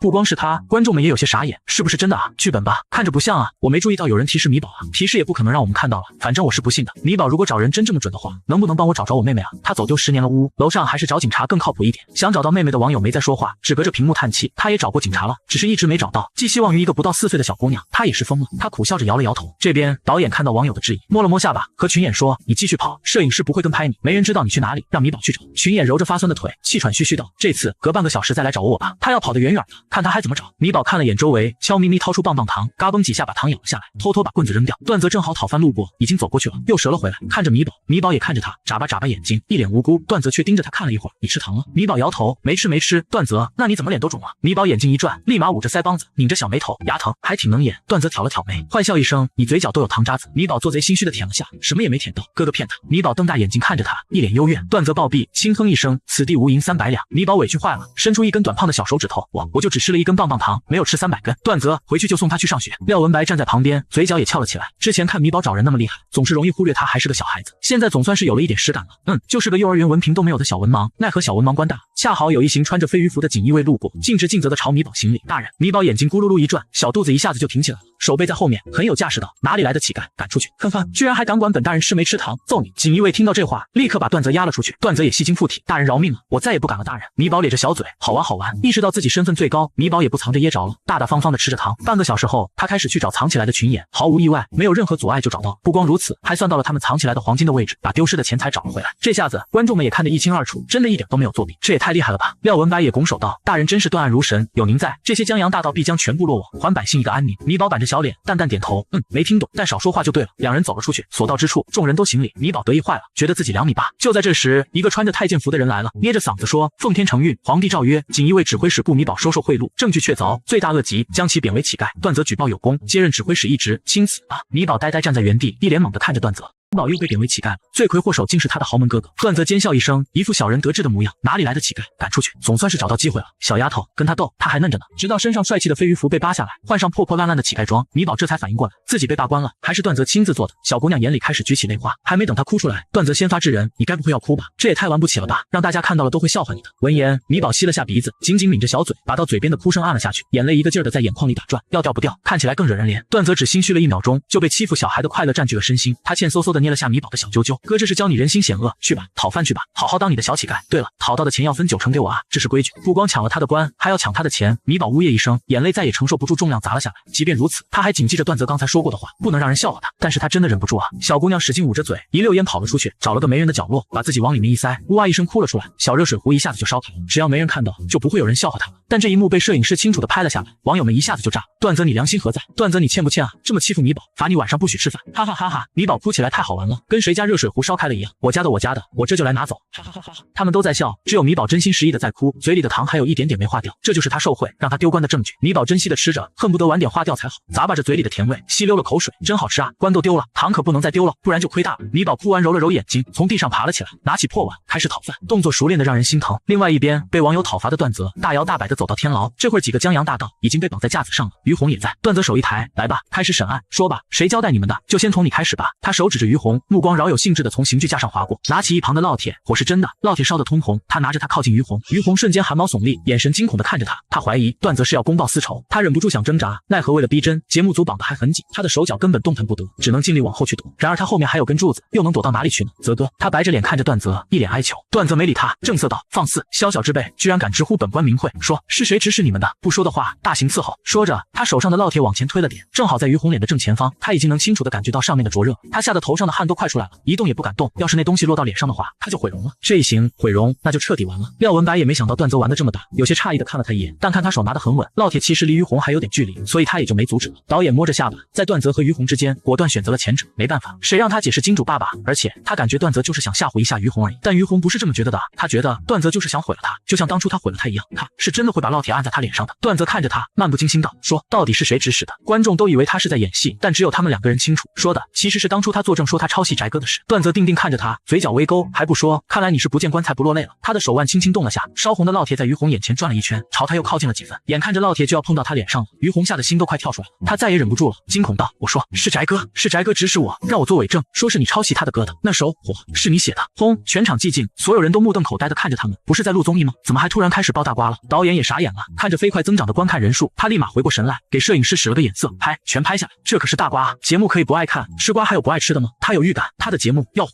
段泽嘴角勾了勾，很快就压了下去，有些疑惑地问道：你不是说那首歌是翟哥的吗？说话的时候，他手上的烙铁还没挪开，于红吓得呼吸都紧张了起来。是你的，是你写的，你写好的当天就给我唱过，我是我的第一个观众，那就是你写的。段泽讥讽地看着他，那你为什么说你翟哥的？我对你不错吧？你被人欺负的时候是谁帮的你？是我，结果你做了什么？于红眼泪都下来了，他知道事情已经发展到这一步了，也没有回头的余地了，只要段泽不毁掉他的脸，都还有机会。他不知道的是，他身上的气运正在飞速流失着，这是因为他有大量粉丝脱粉，是翟哥威胁我的。他说我要是不这么说的话，他就让我永远在这行混不下去。他当时跟副导演在一起了，我得罪不起他了。嚯，副导演在一起，又一个大瓜，周围所有工作人员都精神了。段泽说，那你觉得你就得罪得起我了？于红都快疯了，他哀求道：泽哥，我知道是我对不起你，当年你给我唱火的时候我都拍了视频，还有翟哥指使我这么做的音频，跟他从副导演房间走出来的照片我都有，我全都给你，求你放过我吧，我再也不敢了。闻言，段泽眉头微挑，他是真没想到他手上居然会有这么多东西，他的手没动，东西在哪？在我手机云盘里。段泽看向导演，导演一挥手，立马就有工作人员把于红的手机递了过来，解锁手机，点开云盘，里面的视频立刻就播放了出来。果然，里面的证据就像是于红说的那样，视频里两人都还很青涩，在一起探讨音乐，看得出来关系很好。但一想到于红后面做的事，就让人不寒而栗。段泽又点开录音，翟哥的声音一下子传了出来，一扫以往的阳光温柔，无比尖酸刻薄。再看他从副导演房间出来的照片时，面相看着都油腻了。好家伙，够能藏的。泽哥，证据你都看到了，可以放过我了吗？于红瑟瑟发抖道。段泽啧了声，挪开烙铁，随即在于红的注视下，直接伸手抓住了烙铁，随即张开手，修长白皙，一点伤口都没有。于红眼睛一下子就瞪大了，这是怎么回事？段泽看着他说，拍戏用的，哪能是真的啊？真把人烫到了谁负责？于红愣愣道，可我刚刚明明感觉到热气了，其实那根本就不是烙铁的热度，只不过是他自己心虚罢了。段泽无奈的摇了摇头，我本来只是在演戏而已，谁能想到你会突然说出这件事啊？幸好你说了，被骂这么多年，我都要以为自己是抄袭的了。放屁，这分明就是他故意的。于红知道真相，偏偏说不出来，他只知道他完了。段泽走出房间，长舒一口气，不知道为什么，他感觉身上前所未有的轻松，身体里有股熟悉的气流涌入，应该就是米宝说的气运了。对了，米宝，他赶忙找到米宝，就见米宝正在拿着小破碗卖艺，他就学着段泽之前的样子，在这里表演打拳，小肉拳哼哼哈飞的，居然还能打出拳风。路过的行人也被惊艳到了，大乞丐吉子航立马上前拱手说，各位父老乡亲，我们兄妹借用贵宝地到此卖艺，多谢大家关照，大家有钱的捧个钱场，没钱的捧个人场，臭不要脸，谁和他是兄妹？段泽冷哼一声，走到米宝跟前，伸手想去捏他的小揪揪。米宝仰着小脑袋看着他，扁了扁嘴，一脸委屈。他把吉子航讨来的钱拿来，从里面拿出几块钱，剩下的全给了段泽，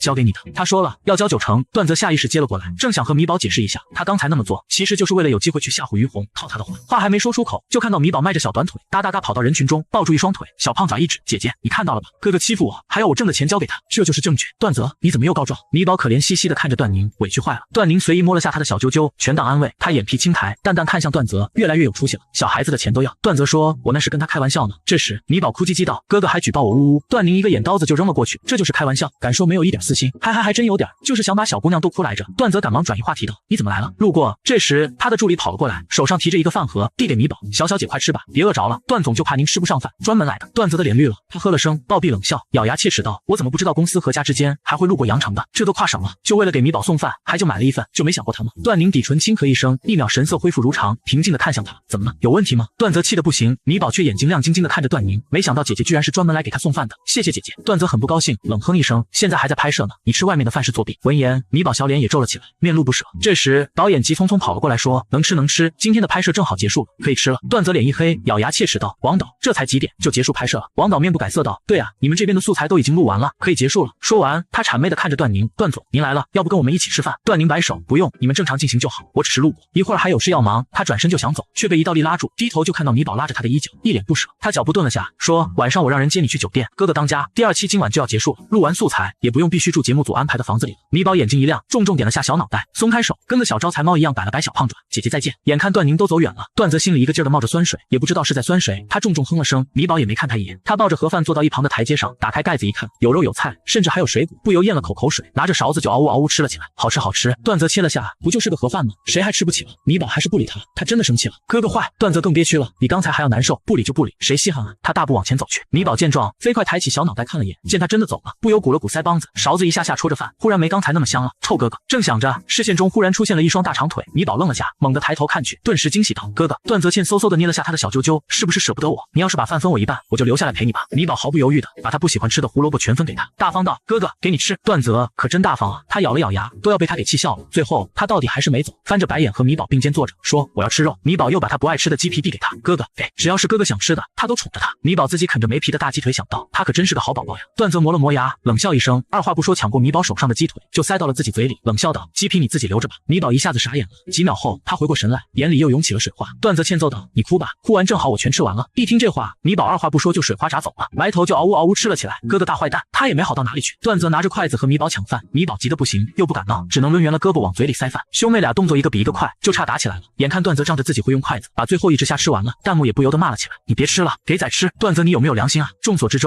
这玩意他真没有啊！刚才那个小姐姐就是段总吧？您快回来看看，段泽这臭不要脸的东西哪里不要脸了？”段泽吃完最后一口，掏出纸巾优雅的擦了擦嘴，他也是第一次当哥哥，凭什么让着他？段云从手机里看到这一幕，脸色一沉，发消息道：“你明年的零花钱也没了。”恰好节目组的人把他们的手机发了，段泽一眼就看到了段云给他发的消息，这下子是真的笑不出来了。他感觉自己没有家了，他的家人心里眼里都只有米宝。这个感受在晚上段宁亲自来接米宝的时候达到了巅峰。米宝上车后，段宁对段泽说：“酒店没房间了，你就住在这里吧，明天再走，机票节目组还包，省钱。”说完他就直接开车走了，留段泽一个人在硬邦邦的床上烙煎饼。第二天在飞机上，几人又相遇了，段宁正带着米宝坐在头等舱里，看也不看段泽一眼，还是米宝发现了他，开心的朝他打着招呼：“哥哥，他今天的小揪揪都戴上了漂亮的小皮筋，一看就是段宁帮他弄的，很用心。”段泽酸的冒泡，眼神哀怨的看着段宁：“你对我都没这么好过。”段宁迟疑了下，表情古怪的看着段泽：“你什么时候有这种癖好啊？”他皱着眉头：“你要是有这爱好，我就打断你的腿。”段泽愣了下，明白过来他的意思，瞬间气得火冒三丈：“老子是纯爷们！”段泽气得一口气差点没上来，他还要再说些什么，空姐走过来说：“先生您好，您的座位在后面，需要我带您过去吗？”头等舱没票了，他只能买到后面经济舱的。他看着米宝，黑着脸说：“你去坐后面，你矮。”不等米宝说话，段宁就说：“你需要的话，我帮你打断腿，这样你也矮了。”段泽：“亲姐啊！”米宝晃着小短腿，吃着切成小圆球的西瓜，吸溜着口水，一脸无辜的看着他：“啦啦啦，有姐姐疼的小宝宝，就是这么幸福了。”段泽心里气呼呼的，紧赶慢赶，总算是拿到行李，抢先一步上了车。再晚几秒，他怀疑他就又坐不上车了。回去的路上，他还一直在吐槽这件事。米宝听得耳朵都疼了，往他身上贴了张哑巴符，瞬间长舒一口气，安静了。他还没心没肺的爬到段泽腿上，小脑袋往他怀里一靠，开睡。段泽脸都黑了，让他变成哑巴，还想让他抱他睡觉，哪来的大脸？他刚想伸手推他，段宁的身影就转了过来：“你推他一下试试，一个戏也别想接了。”苍天大老爷啊！段泽只能任劳任怨的当着人形摇篮，在心里骂骂咧咧的。低头看到米宝肉嘟嘟的小脸时，抬手戳了下，轻哼一声，看在手感还不错的份上，不骂你了。回到家，刚一推开门，下一秒一个东西忽然朝他砸了过来。米宝脚步一顿，立马把段泽推开，咣当一下，东西砸在地上，碎成两半，居然是个烟灰缸。米宝眉头一皱，立马张开胳膊挡在段泽前面，瞪着客厅里的人：“不许欺负我哥哥！”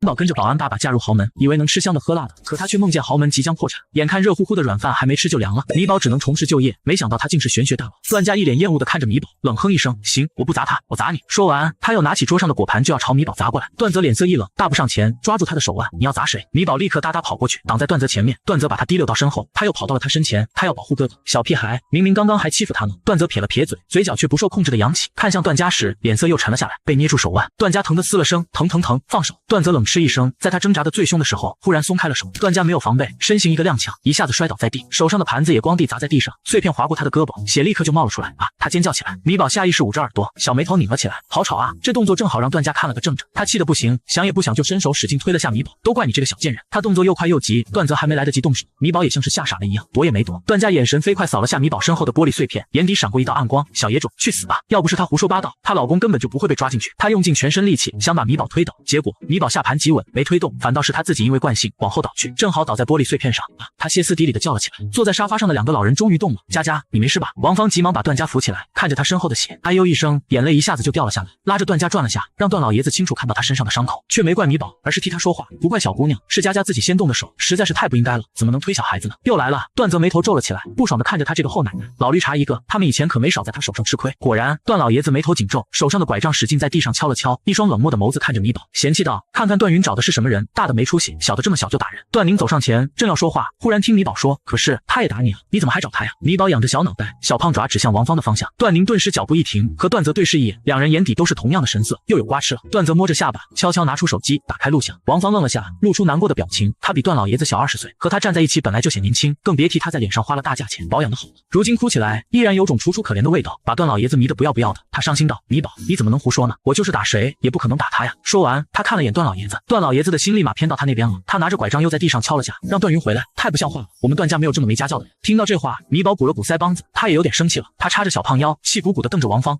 你每天都用针扎坏爷爷。”闻言，王芳有些哭笑不得道：“那是因为老爷子前段时间生病了，这是医生开的药，我是学护理的，所以打针的事就交给我了。”米宝拧着眉头：“可是你还往里面加东西了。”王芳叹气，用开玩笑的口吻和一旁的段老爷子说：“这孩子怕打针，还真以为我虐待你了呢。”段老爷子冷笑，更加不喜欢米宝了。米宝不知道该怎么解释，小眉头皱得都能夹住苍蝇了，跺着脚说：“你就是往里面加坏东西了，要不了多久，坏爷爷就会一命呜呼了。”他都用轮回眼看到了。听到这话，段老爷子暴怒：“这就是你对长辈说话的态度吗？居然敢咒我！段云呢？把他叫回来，让他听听这说的是什么话。”话落，他使劲咳嗽了起来。王芳赶忙帮他拍着心口：“别急别急，有话好好说，你身体不好，这些年公司也是小云帮着在打拼的，现在只是想和自己喜欢的人结婚，也不算是什么错。”他这么一说，段老爷子一下子就想到了，当年段云是从他手里把段氏抢走的，什么为他打拼，他那是为了他自己。所谓的上位，其实就是逼宫，这件事是他心里永远的一根刺。当下他火冒三丈，段云就是想把我气死，好把我手上剩下的股份抢走，彻底掌握公司是吧？他做梦，告诉他我就是死也不会给他1分钱的。这话就太重了，段宁的脸色一下子沉了下来。他淡淡开口道：“爷爷，我妈从来没想过要拿走你什么东西，她拿走的那都是她应得的，那些股份是奶奶留给妈的，你也只不过是代持而已。您说抢对得起奶奶吗？”他说的奶奶自然不是王芳，而是段老爷子的原配沈曼如，实际上他应该叫姥姥才对，但因为他们都随母姓，所以都是叫奶奶的。当年段老爷子和沈曼如白手起家，两人一起打拼下了一份事业，公司也是一人一半，夫妻俩感情一直不错。谁曾想人到中年，段老爷子居然出轨，沈曼如当即准备离婚，只是可惜还没等他离完，他就病逝了，他一半的股份也落到了段老爷子手里。在这件事上，段云毫不心虚，那是他应得的，不是他的他不要，但是他的谁也别想抢走，亲爹也不行。听他提起沈曼如，段老爷子的表情瞬间变得有些心虚，看着段宁，他隐约像是看到了大女儿一样，当年他也是用这样的表情站在他床前逼他交出股份的。段老爷子只觉憋屈的不行，气血上涌，眼皮一翻晕了过去。王芳立马喊道：“120，快打120！”段家也不顾自己受伤扑过来，喊着罢。唯有段宁和段泽不为所动，只有米宝动了，但他那句话差点没把老头直接气嘎了。他说：“哥哥姐姐，我们是不是能吃席了？”说这话的时候，米宝还吸溜了下口水，稚嫩的声音在嘈杂的环境里愣是清楚传到了段老爷子耳中。他白眼一翻，彻底晕了。段泽轻咳一声，立马先发制人，指责道：“知道爷爷身体不好，还让他乱跑，出事了谁负责？”王芳皱眉，明明是你们把人气倒了。米宝眼睛咕噜噜转了下，可怜兮兮道：“老奶奶，你该不会是想让我们负责吧？我们又没学过医，还是小孩，不懂事。你是专业的，又年纪这么大了，你也不懂吗？”王芳听到这话差点都没装下去，暗暗咬牙，好得很。没想到这一家子里最不省心的居然会是米宝，他记住他了。医生很快就来了，把段老爷子抬走了。保姆立刻上前收拾地上的东西，还把沙发消了变毒，仿佛他们是什么病菌一样，动作熟练，一看就是做过很多次了。段宁把这件事和段云说了，段云只嗯了下，然后说：“记得让他们赔烟灰缸和盘子的钱，就知道他会是这个反应。”段宁点了下头，正要挂断电话，就见米宝正眼巴巴看着他，他顿了下，问道：“要说话吗？”米宝立刻点了点小脑袋，脆生生道：“要。”米宝两只手捧着手机，妈妈，声音糯唧唧的，又脆又响，把人的心都叫化了。电话那头，段云的脸色柔和下来，说：“米宝有没有被吓到？”他原本没打算带米宝见老爷子他们，没想到他们自己找上门来了。米宝不知道他的想法，拍着小胸膛，大声说：“才没有呢！米宝可勇敢了，一点也不怕坏蛋。”段云轻笑出声：“是吗？真厉害！”米宝被夸的小尾巴都快翘到天上去了。他捂着话筒，神秘兮兮道：“妈妈，我跟你说，那个坏奶奶每次给坏爷爷打针的时候，都会往里面加东西。我看到他和一个人说，用了这个，坏爷爷活不过半年。他怎么知道的？”段云有些疑惑，转而想到米宝会算命，又明白过来了，估计是算出来的，难怪老爷子身体越来越差。还有哦，米宝继续说，那个老奶奶还套过坏爷爷麻袋。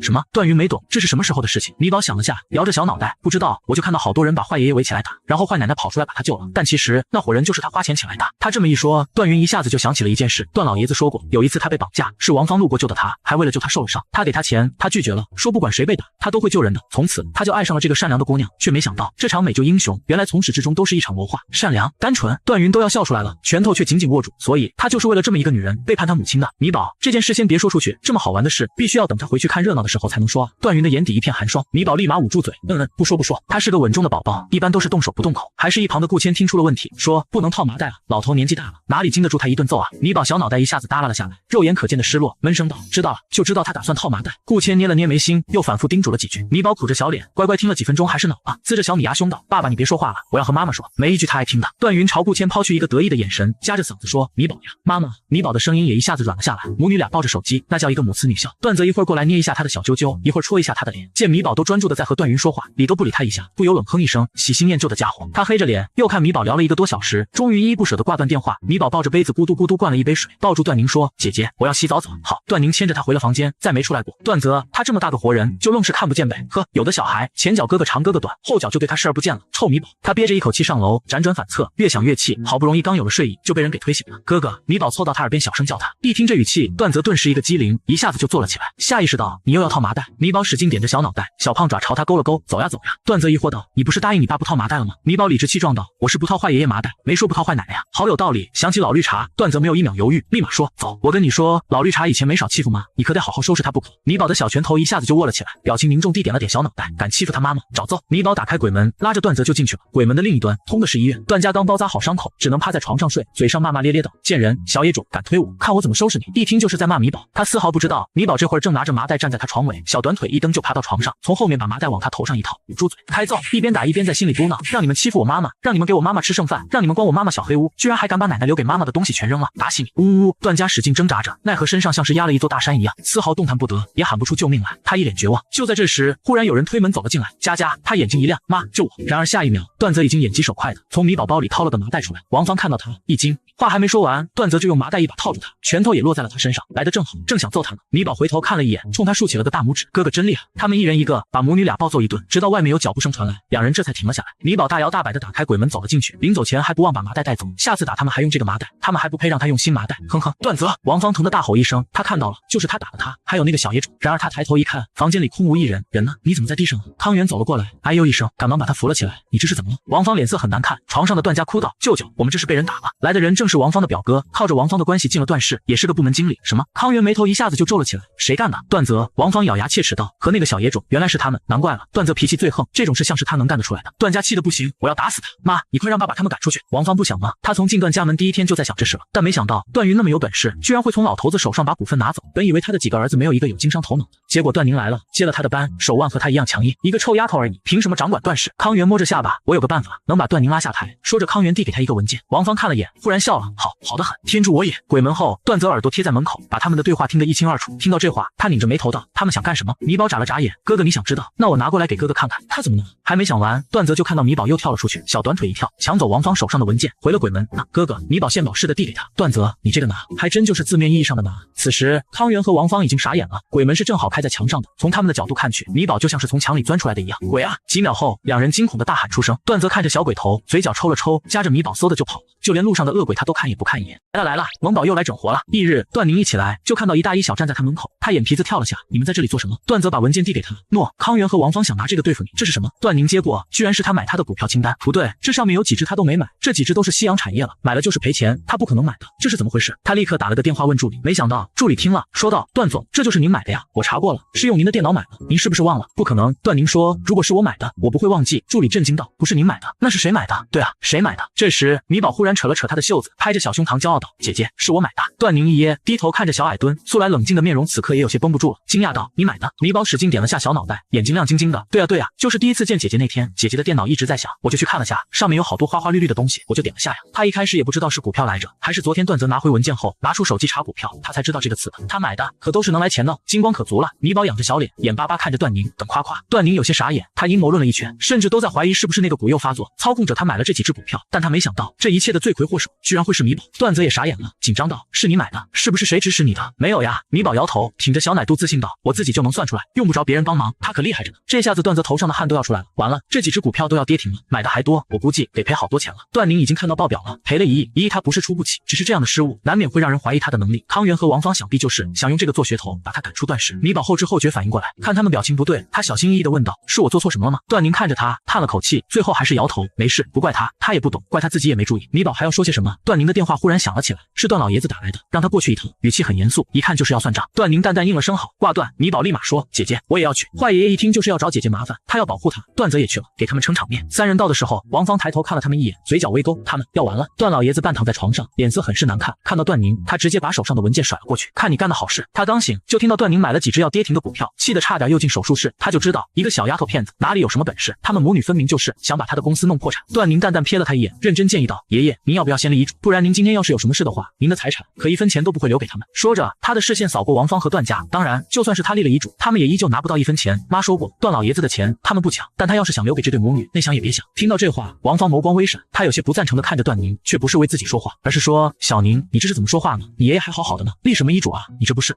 他话没说出来，但段老爷子已经很清楚了，这就是在咒他。昨天咒了，今天又来，他气得一气直响，一低头就看看米宝乌溜溜的眼睛正看着他，他怒道：“你看什么看？”米宝眨巴着眼睛盯着他的面相说：“我在看我什么时候能吃席啊。”他看到了，坏奶奶刚才又往他的药里加东西了，他印堂的死气已经很重了，离吃席也不远了。米宝仰头认真道：“坏爷爷，你需要做酒席的人吗？我有认识做饭很好吃的大师傅，再把马爷爷叫过来给你吹唢呐，我们一起给你送行。你放心，保证你舒舒服服的走。”段老爷子大口吸着氧气，眼珠子都快瞪出来了。他看他是想现在就送他走，你，他颤抖着手指着米宝，气得说不出话来。米宝拍着小胸膛说：“没错，就是我已经送过好多人走了，家属都夸我送得好，看在你是我妈妈的爸爸的份上，我会给你打折的。”咦，坏爷爷你怎么不说话？快被他气晕了。段老爷子拿着氧气罩，深深吸了一口，他不想再和米宝说话，看着段宁说：“你妈当初和我立过军令状，要是段氏在他手上赔钱了，那他就自愿退出段氏，你也是。说到底还是要找借口把他们母女赶出段氏而已。”段宁眼底闪过一道嘲讽，是有这事，但这是看年度财务报告的，做生意总会有亏有赚的，如果因为赔了一次就要辞职的话，那公司只怕是没人能干活了吧？就是您当初也亏了不少。他的投资眼光一般，要不是段云，公司还存不存在都是一回事。段老爷子一噎，差点晕过去，余光扫过在一旁吸溜着口水等着他打就立刻开席的米宝，他愣是忍住了。那这次的那几只股票是怎么回事？短短10天赔了1个亿，你要是就这点投资眼光的话，段氏在你手上迟早要完，还不如趁早交出来。段宁淡淡道：“10天1亿而已，我1天就能赚回来了。爷爷，格局大点，这么点小钱还值得您大动肝火，传出去才是真的要让人以为我们段氏不行了。”见段老爷子被段宁牵着走，王芳眼底闪过一道幽光，废物。他走上前叹了口气说：“小宁，你爷爷也是担心你，这毕竟是你们辛辛苦苦奋斗下来的家业，他就是心疼你，你怎么能这么和他说话？”没错，段老爷子又支棱了起来，他看着段宁一脸不悦，就你这眼光，赶紧把总裁的位置交出来，滚回去找个男人结婚生孩子去。话还没说完，段宁助理就急匆匆赶了进来，一脸喜色：“段总，您买的那几只股票全都涨了，您是怎么知道他们会涨的？”什么涨了？段宁有些诧异的看向米宝，米宝挺着小胸脯，他算出来的。王芳脸上的表情一下子就僵住了，怎么可能会涨？康源也脱口而出道：“不可能。”闻言，助理直接把手机递给段老爷子看，只见段宁选中的那几只股票一路高涨，不过短短几个小时的时间，已经赚了有2个亿了。怎么会？他喃喃道，不敢置信的看着这一幕，亏他们还高兴成那样，看来这次想把段宁母女拉下来是绝不可能了。段家也没想到事情会有这个反转，脸色扭曲了几下，满心不甘，想到了什么，他赶忙说道：“爸，他们打我。”他指着段泽和米宝：“你看，我和妈身上的伤就是他们打的。”听到自己的名字，米宝朝他看了过去，歪着小脑袋，一脸无辜。他一句话也不说，但所有人都看出来了，就他怎么打人呀？段泽忍着笑，一脸不高兴道：“就知道你会用苦肉计陷害我，正好我带了监控过来，你们看吧。”说着，他直接把一段视频调了出来，是医院走廊和几个门的，根本就没有他们的进出视频。段家说他是从墙里出来的，他不是人，是鬼。妈和舅舅都看到了。段家指着米宝可怜兮兮道，米宝委屈巴巴道：“我是人。”他走到墙边，小脑袋做事朝墙撞去，都还没碰到，哎呦一声，一屁股坐在地上，哇的哭了。米宝好疼，米宝不会穿墙，米宝冤枉了。段老爷子被吵得头疼，有些不满的看了眼段家，胡说什么乱七八糟的。段家还要说话，王芳忽然给他使了个眼色，闭嘴，别说了，老头子就是个势利眼。一开始说这事还行，但现在段宁挣钱了，这么一点小事他根本就不会相信。段宁也懒得和他们再说话，牵着米宝就要走。米宝走了几步，忽然停了下来，有些疑惑的回头看着段家，坏阿姨，你为什么要管你爸爸叫舅舅？整个病房里安静了足足1分钟，段泽眼睛一下子就瞪大了，卧槽，这又是什么大瓜？他二话不说掏出手机开始录像。康源色厉内荏道，你胡说八道什么？说完，他看向段老爷子说，姐夫，你可别听他胡说，我可是小芳的表弟啊。段老爷子摆手道，你放心，我还没糊涂到那个地步，毕竟在他心里，王芳可是一朵纯洁的茉莉花。他看着段宁，冷声道，管好这个拖油瓶，回去好好教教他怎么说话，别在外面丢我们段家的人。段宁冷冷看了他一眼，懒得理他，拉着米宝就走。米宝拧着小眉头，刚走出门，小脑袋又探了进来，坏爷爷，我要是好好说话的话，你能请我去吃你的席吗？段老爷子，滚！他暴怒出声。段泽夹着米宝就飞快跑了，再说下去，老头是真要就不回来了，把他一把塞到车里，坐在他旁边八卦道，段家真的和康源是父女啊，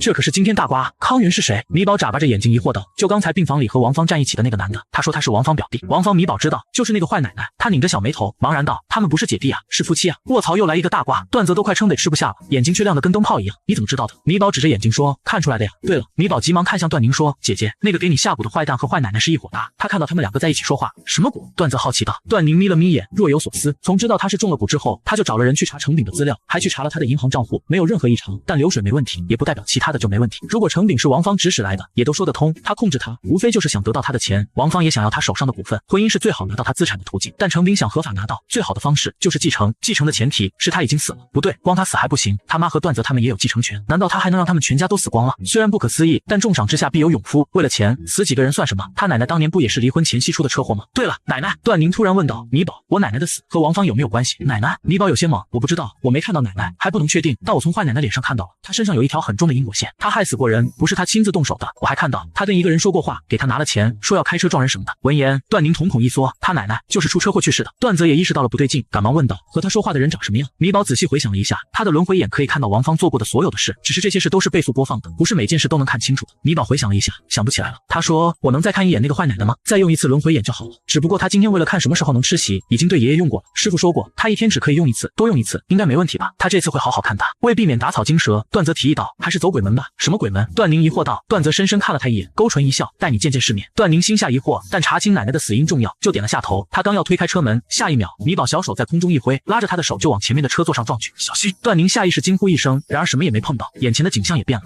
这是饶是段宁再冷静的一个人，突然来到地府，这会儿也懵了。段泽来过好几次了，淡定自若地介绍道，这里就是地府了，这个是火海，是犯了罪的人才会被扔进去的，那边是刀山，进这里的都是恶鬼，有的还会吃人。不过你放心，在这里没鬼敢动我们，我们有人。听到这话，段宁的目光下意识落在米宝身上，米宝使劲点了点小脑袋，没错没错，就是他。他一手牵着一个，大摇大摆地往前走去。段泽啧了声，见没吓到他，有些不甘心地问道，你不害怕？正好有个鬼差压着一个恶鬼扔到火海里，恶鬼叫得撕心裂肺。段宁淡淡瞥了眼，奇怪道，有什么可怕的？米宝这不是在吗？段泽不想和他说话了，他这个人就是这么无聊。他撇了撇嘴，有些嫌弃地看了眼段宁，屁颠屁颠跟上米宝。很快几人就到了通向病房的鬼门，王芳正好坐在椅子上，面对着米宝。米宝揉了揉眉心，嘴里念念有词。很快他就再次打开了轮回眼，将时间线拉到沈曼如出车祸的前夕，把和王芳说话的人的样子记了下来，和段宁描述了一遍。段宁听到他说那人嘴边有一个大痦子的时候，拳头一下子就握紧了。这人正是撞死他奶奶的那个司机。所有人都以为那是一个意外，司机也主动自首，基于他态度端正，还给了从轻处罚。只是司机当时已经是肺癌晚期了，不到3个月就在狱中病逝了。段云的一腔悲痛只能自己承受了，所有的证据都一清二楚，从来没有人怀疑过这件事是有人指使的。可是谁能想到，真相竟然是这个样子的。王芳，段宁咬牙切齿地念着这个名字，恨不得把他挫骨扬灰。米宝也很气，坏奶奶欺负他妈妈，还欺负他妈妈的妈妈，大坏蛋！见他们去了隔壁房间，米宝气鼓鼓的又打开一个鬼门，拎着麻袋就跳了出去。米宝拎着麻袋就从鬼门跳了出来。王芳正在和康源段家说话，还没说几个字，冷不丁就看到墙上又冒出个人来，顿时吓了一跳。还没等他叫出来，米宝就一个扫堂腿把他撂倒了。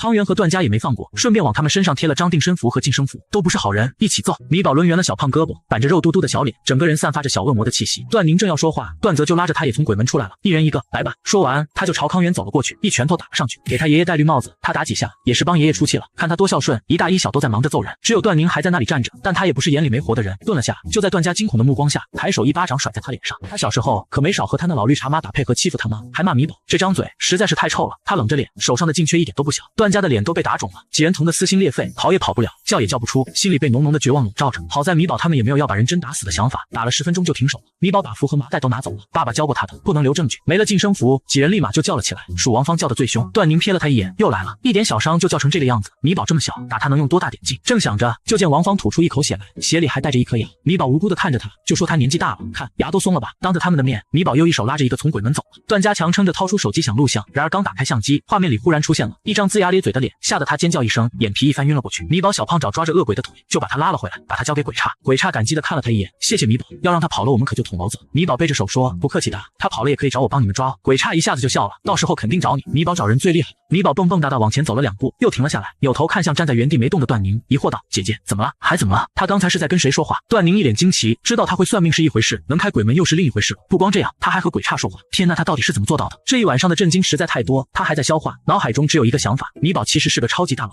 回到段家后，段宁给段云打了个电话过去，妈，方便说话吗？我有事跟你说。他的语气很严肃。段云那边刚吃完早饭，听段宁把事情说了，许久才传出声音来，我买好回去的机票了，这就回去。这时一道惊喜的小奶音传了起来，妈妈要回来了吗？就见门口有一颗小脑袋探了进来，眼睛亮晶晶的，一脸期待。他点了下头，对，大概明天早上到家。这么久啊？米宝皱了皱小脸，想到了什么，又喜滋滋道，我去接妈妈。说完，他掏出小罗盘，掐着小胖爪算了几分钟，然后打开鬼门跑了进去。不是，他该不会是想这么接人回来吧？能接到吗？他这里还能通国外？还没想完，他就听到了手机那头传来的声音，妈妈。段云看着突然出现的米宝，瞳孔地震，米宝，你怎么过来的？这时顾谦也推门走了进来，看到米宝，他眉头微挑，却并不惊讶，直走过去握住段云的手，出什么事了吗？他开口问道。段云深吸一口气，暂时没去想米宝是怎么来的，想到段宁刚才告诉他的事，脸色有些阴沉地点了下头，我妈的死是王芳指使的，小宁说是米宝看见的。米宝点了点小脑袋，没错，是我用轮回眼看到的，是小闺女说的。顾谦就更没有一丁点的怀疑了，他揉了下米宝的小脑袋，先回去吧，等我5分钟。他动作麻利的收拾完东西，5分钟后米宝就牵着他和段云进鬼门了。段云的心都快跳出来了，一时间都不知道该先去关注哪件事才好。米宝本事好像不是一般的大啊！他们在鬼门里走了1-2分钟，就出现在了段家书房，母女俩面面相觑，满是惊讶。顾谦捏了下米宝的小揪揪，问道：“你的鬼门开得越来越远了。”以前米宝也开过鬼门，小丫头仗着自己能耐大，每天都睡到上课前5分钟才起，然后打开鬼门，踩着点到幼儿园。后来她能去的地方越来越远了，只是跨国她还是没想到的，毕竟坐飞机都得要10个小时。米宝拍着小胸膛，一脸得意：“我厉害吧？”说完，他腿一软，往后倒去，还好顾谦眼疾手快的把他接住了。刚刚还在嘚瑟的小丫头一下子没力气了，蔫哒哒的靠在他怀里，话都说不出来了，就知道他在逞强。顾谦无奈的摇了摇头。段云见了，担忧道：“米宝还好吗？”“没事。”顾谦拿了牛奶给米宝喂下，让他去找他师傅就好了，他师傅会治好他的。米宝师傅？段云有些疑惑，但见顾谦没有多说的意思，也就没有追问了。米宝喝完牛奶，魂魄就飘了出来，即便段云和段宁看不到他，还是朝他们摆了摆手：“妈妈姐姐再见。”说完，他就屁颠屁颠去找转轮王了。段宁又把他中蛊、程炳和王芳有联系的事说了，所以一切的根源其实还是在王芳身上，他图谋的不过就是钱罢了。顾谦在旁边听着，这时候开口道：“米宝半个月前做了个预知梦，米宝又算了一卦，2个结果是吻合的，半年后段家会破产。”什么？段云的手一下子就捏紧了，强撑着问道：“米宝有没有算出来？段家是怎么破产的？”顾谦摇头，这个还没算出来，只知道结果，过程未知。顾谦又发给他们一封文件，我想不如先从段氏入手。顾宁点开一看，发现居然是段氏所有员工的信息，就连做保洁的阿姨都没有放过，除了基本信息之外，还有他们的人脉关系、银行流水，十分详细，有问题的地方都圈了出来，其中还真有几个人不对劲。袁康就不用说了，他和王芳是一伙的，还是夫妻，2人必然是穿一条裤子的。还有已经被送进去的钟德海，之前段宁查南郊方案泄露案的时候，他只查出了钟德海，另一个高管没查出来，可是顾谦居然查出来了，还是这么短的时间内，如此庞大而精准的资料。他看着顾谦眯了眯眼，顾谦知道他在想什么，神色自若的和他对视着，说：“我有一个朋友专门查人的，我找他帮的忙。”段宁没说什么，只是问道：“妈，我们接下来怎么做？”段云指尖轻轻在桌上点了下，说：“先盯着他们，也盯着王芳，看看他们背后还有没有什么人。他觉得这些人还不足以掏空偌大的段氏，出卖几个项目只能让段氏少挣点钱，最多亏点钱，但不足以让整个段氏在短短半年时间内就破产，所以背后怕是还有其他事情。他们在这里商量事情，米宝却被转轮王给罚了，你自己几斤几两不清楚吗？”转轮王板着脸看着明显虚弱很多的米宝，冷声问道。米宝一脸无辜的看着他，掰着手指头认真道：“知道呀，我37斤2两，刚称过大。”转轮王能不能好好教教小孩文化课？哪里有扫盲班？能不能先把米宝送过去上课啊？这怎么连话都听不懂？他低头看着还不到他腿高的小徒弟，沉默了下。好吧，也实在是他太小了。无奈他板着脸和米宝直接说：“以后鬼门不许开那么远的了，只能在国内。”哦，米宝乖乖点头，知道了。他悄悄抬起眼皮子看了眼转轮王，见他没那么生气了，立马顺着杆子往上爬，一把抱住他的腿，撒娇道：“师傅，我好累啊。”说完，他一屁股坐在了地上，眼前晕乎乎的，身上也没什么力气，就连魂魄都有些透明了。转轮王又气又无奈，赶忙把米宝提起来，渡了些灵气给他，黑着脸说：“连开2次轮回眼，又开了那么远的鬼门，体力严重透支，你不晕谁晕？忘了你自己是什么情况了吗？”听到这话，米宝有些讨好的看着他：“师傅，我真的不敢了，每次都这么说，下次保准还这么做。”转轮王叹了口气，盯着米宝，认真道：“米宝，你自己的情况自己清楚，以后不许胡来了。你要是真出了什么事，师傅也没办法的。”闻言，米宝有些泄气，瘪着嘴没有说话。他知道自己的情况，师傅说他的寿命早就尽了，如今虽然还活着，但魂魄不稳，后面的命数也无法算出来，所以他要比别人活得更谨慎一些才行。师傅，对不起，我以后不这样了，我肯定听你的话。意识到自己的错误，米宝立马乖乖道歉。看他这样，转轮王的心也一下子软了，但表情还是不大好看。行，你记得就好，下次再想开这么远的鬼门，找我来给你开。米宝眼睛一下子就亮了，抱着他的脖子，肉嘟嘟的小脸凑过去和他的脸贴了贴。谢谢师傅，师傅最好了。转轮王嫌弃的看着他，别来这套，赶紧练功，等你变厉害了，想去哪里去哪里。说到底，他还是修为不高，身体虚弱，所以才这么容易晕。这个好办，多练练就好了。米宝也乖，知道至少在这种时候是不能偷懒的，立马提着他的桃木剑练了起来。这一练就是3天3夜。段云走进房间，看着还在沉睡的米宝，担忧道：“米宝真的没事吗？”顾谦拧了毛巾给米宝擦脸，安慰道：“放心吧，没事的。小闺女本事大得很，这么点小事，问题不大。估计是被他师傅抓去上课。”给米宝脸和手都擦了下，顾谦就拉着段云出去了。放心吧，真没事，一会儿应该就醒了。我先做点他爱吃的。到了傍晚，米宝总算是醒了，眼睛一睁就张嘴要吃饭。被转轮王抓着练功的时候还没感觉，这会儿他才感觉到饿的都要走不动了。爸爸，我还要吃。米宝把空碗递给顾谦，让他盛饭，连吃了3碗。他还想要，顾谦拒绝了。他叉腰据理力争道：“二哥说了，不能饿着孩子，这样也不好。”顾谦瞥了他一眼：“那你二哥跟没跟你说，吃多了要打针？”听到打针，米宝一下子就蔫了，哼了下，看向段云，有些委屈巴巴的。段云伸手摸了下他的小肚肚，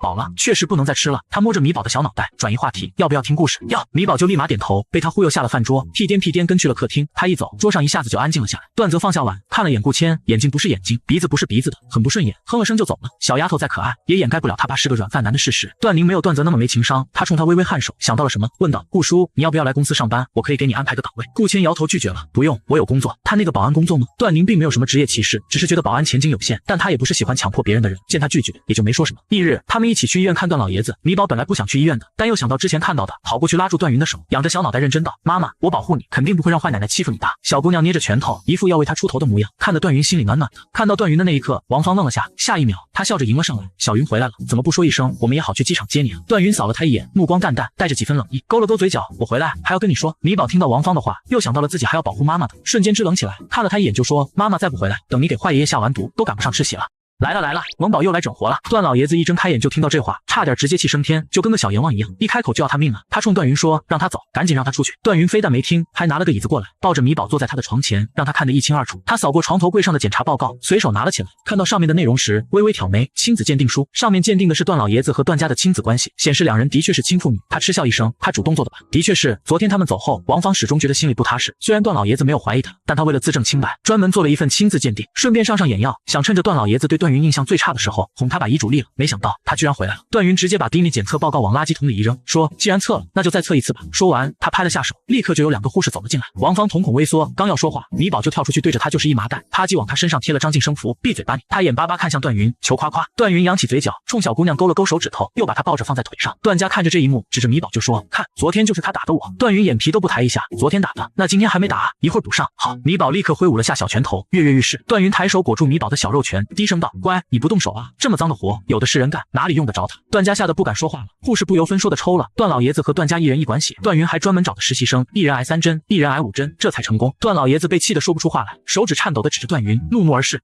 你个逆女！”段云看都不看他一眼，米宝嗖的一下看了过去，瞪了他一眼：“不许骂我妈妈，揍你嗷！”段老爷子瞬间老实了，不敢说了，因为他有种预感，这小屁还真敢揍他。他有些憋屈的瞪了眼段云，又看向顾谦：“看你找的这都是什么人啊？”闻言，顾谦说：“岳父，我没别的本事，就有一身力气，放心，将来我给你抬棺，保证不会摔着你。”说着，他拍了拍他结实的肱二头肌，差点把老头气得直接送走。这父女俩没一个好人。段云一下子就笑了，他很满意。没多久 DNA 报告就出来了，王芳的心一下子就提了起来，满是心虚，直到看到最后的结果，居然显示他们的确是亲生父女，他的心才猛地松了下来，又有些不解，这是怎么回事？待看到袁康从外面走进来，他猛地松了口气，肯定是他做的了。看着检测报告，段老爷子再次来了底气：“逆女，这下子你还有什么好说的？”段云的目光在王芳和袁康脸上转了转，过了好几秒才说：“渣男贱女，你俩绝配，既然是你亲生的，那就没事了。”说完抱着米宝转身就走了。王芳看着他的背影，眉心跳了下，虽然段云这次看似落了下乘，但是不知道为什么，他总有种不好的预感。段云什么时候这么好说话？走到外面，米宝才神神秘秘的和段云说：“妈妈，告诉你一个秘密哦，那个坏蛋给了医生钱，让他改了结果。”段云并不惊讶，早就猜到了。他扭头看向保镖，保镖立刻上前点开一段监控视频给他们看，上面护士把血送去检验的途中，被一个医生给拦住了，接过了他手上的血液样本，把人支开后，那医生鬼鬼祟祟的进了办公室，没多久就拿着血液样本出来了。袁康紧跟其后，手上按着一根棉签，送去检验的是谁的血？不言而喻。米宝恍然大悟，原来妈妈早就知道了呀，妈妈好聪明。小姑娘一脸崇拜地看着他，她早就知道报告肯定被动了手脚，只是想把那个人抓出来而已。她看向保镖说：“盯紧这人，还有把老头子的血拿去给小景，让他验一下。”米宝说过，王芳给老头子打的药里加了东西，他猜估计是什么毒之类的。保镖立刻去了。坐到车里，米宝有些着急：“妈妈，你不说穿坏蛋吗？”不着急，段云安抚的捏了下米宝的小揪揪：“妈妈请你看戏好不好？”米宝不明所以，但还是重重点了下小脑袋：“好。”段云笑了，笑意不达眼底，他妈被害得那么惨，直接拆穿，多没意思啊！他要他经历最亲近之人的背叛，要让他一无所有，他妈妈承受的一切，他要他10倍奉还。看着他这样子，米宝总觉得凉飕飕的，肯定是因为空调温度太低了。米宝一下子砸到段云怀里，小胖胳膊紧紧搂着他，软乎乎道：“妈妈，我给你暖暖。”都说女儿是小棉袄，他给妈妈暖。一旁的顾谦只觉牙疼，说了句我也冷，米宝理都不理他一下，听不见了，小棉袄只给妈妈暖。顾谦漏风了。米宝舒舒服服的窝在段云怀里，翘着小脚脚，无意间看到窗外，目光一顿，小胖爪指着外面一人就开始告状：“妈妈，妈妈，那个就是给坏奶奶药的人。”顺着他手指的方向看去，看到那人时，段云一愣，居然是他。他叫顾海，是老头子的保镖，很信任他。米宝看着他的面相，开口就又是一个瓜。他和坏奶奶也有姻缘线，但不是正缘，是烂桃花，有名无分。段云有些惊讶，他想说的应该是情人了，没想到王芳玩的挺花，这戏可是越来越热闹。医院、保镖还有公司里都有王芳安插的人手，全方面将老头子包围了。他心中的纯洁小白花可真是纯洁啊！此时医院哄段老爷子睡着后，王芳急匆匆走到隔壁的病房，顾海已经到了。看到他，王芳松了口气，快步走上前：“怎么样，拿来了吗？”顾海点头，拿出一个瓶子来递给他。这东西真有这么神奇？他有些质疑。顾海笑了下：“你看段宁对成饼怎么样，不就知道了吗？”说起这个，王芳就放下心来。段宁那丫头跟他妈段云一个样，都很精明，一点也不好骗。但后来顾海拿来了一个叫同心骨的东西，段宁喝下去之后，瞬间成了恋爱脑，对成饼言听计从。不过这几天那丫头有点不太对，成饼发消息他也不回，他都住院好久了，也没见他去看看，该不会是药效过期了吧？顾海毫不在意的摆了摆手：“没事，再给他吃一回就没事了。”见他这么笃定，王芳松了口气。他看着手上的瓶子，脸上露出一个奸笑来。他早就想让老头子立遗嘱了，只可惜老东西拖拖拉拉一直不立，那可就怪不得他了。等他立完遗嘱，就送他上路。车上，米宝呼呼大睡，口水都流出来。顾谦伸手把小奶团接了过来，给他擦了下口水，捏了下他的小鼻子：“梦到什么了？流这么多口水？”米宝迷迷糊糊醒来，过了3秒就恢复了清醒，兴奋道：“爸爸，我梦见吃席了，坏爷爷被坏奶奶害死了，做了好多好吃的。”说着，他狠狠吸溜了下口水，想到了什么。米宝小心翼翼地看了眼段云，妈妈，你别伤心。段云揉了揉他的脑袋，我不伤心，从他背叛他母亲出轨的那一刻，他就没有父亲了。米宝想吃什么？到时候我请人来做。米宝眼睛一下子就亮了，我想吃李叔叔做的席。李叔叔？段云有些疑惑地朝顾谦看去，顾谦说是个流水席大厨，自己有团队，做饭很好吃，厂里红白喜事都会找他来，做饭很好吃。米宝使劲点着小脑袋，对，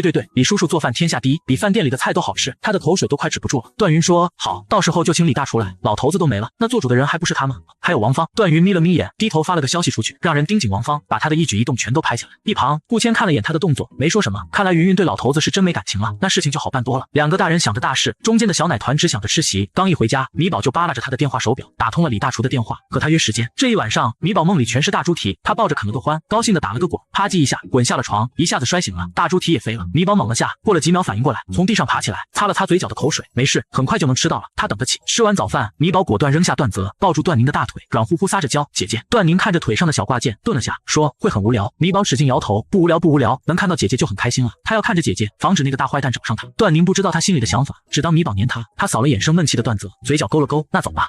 米宝立马把小胖手塞到他手里，牵着他蹦蹦哒哒地上了车。身后段泽脸都黑了，喜新厌旧，有了段宁就忘了他了，小没良心的。段云奇怪的看了他一眼，你什么时候和米宝关系这么好了？谁和他关系好了？段泽提高音量，欲盖弥彰，我最讨厌他了。段云懒得搭理他。几秒后，外面忽然传来了一道清脆的声音，我也最讨厌哥哥了，哥哥坏。完了，被小丫头听到了。米宝瘪着嘴，委屈坏了。直到车在公司楼下停下来，米宝这才好点了，气鼓鼓的从车上下来，脚刚一落地，就有一个人扑了过来。段总，您可算是来了，正是之前买通中德海，抢了南郊项目，还被中德海戴了绿帽子的人。想到这里，段宁的视线从他头上扫过，刘总注意到了，有些憋屈，暗暗咬了咬后槽牙，因为那件事，他现在已经成了圈子里的笑话了，全都是他们段家害的。他牙都快咬碎了，面上还是装出一副若无其事的样子来，笑呵呵说道：“是我，段总，你之前不是想要南郊的项目吗？这件事我们坐下来好好谈谈好了。”段宁瞥了他一眼，淡声道：“刘总不是说打赌的话不作数，之前他们打赌输了就把南郊的项目给他，结果第2天他就反悔了，也正常，毕竟那么大的项目不可能因为一个赌约就给他。”段宁更好奇的是，他现在怎么突然又要给他了？米宝仰着小脑袋看着他的脸，哇，哪里来的大倒霉蛋，好强的阴气啊！刘总心里也暗暗叫苦，南郊的项目已经动工了，但不知道怎么回事，总是出事，先是工地上有人受伤，再是工人无缘无故生病，甚至还有人莫名昏迷。一开始他是不在乎的，反正他们病了，大不了再换一批工人好了。但只要是去了那里的，换谁都是一个样子，就连他自己也开始倒霉了。他这才慌了，找了大师来看，大师说那里有厉鬼，他受不了，如果不赶紧把这个项目送走的话，他小命不保。他这才愿意把这块大肥肉给让出去，趁着事情还没暴露，先卖给段宁，到时候段家肯定没什么好下场，也好报了他的仇。想到这里，他通体舒畅，看着要段宁笑道：“我就是开个玩笑而已。”我想了想，南郊的项目太大了，刘氏接不起，还是给段氏的好。段宁还在思考，米宝有些兴奋地扯了扯段宁的袖子，眼睛亮晶晶的：“姐姐要，我想要。”听到他的话，刘总也看了过来，悄悄瞪了眼米宝，他没忘记那天就是这臭丫头害他那么丢人的，死丫头，要吧，等将来段家有什么事的话，都怪他。思及此，他心情更加舒畅。段总，小孩子的话是最准的，他都说要了，那肯定没错。米宝使劲点着小脑袋，没错没错，等他把大厉鬼收了，那得是多大的功德啊！发了。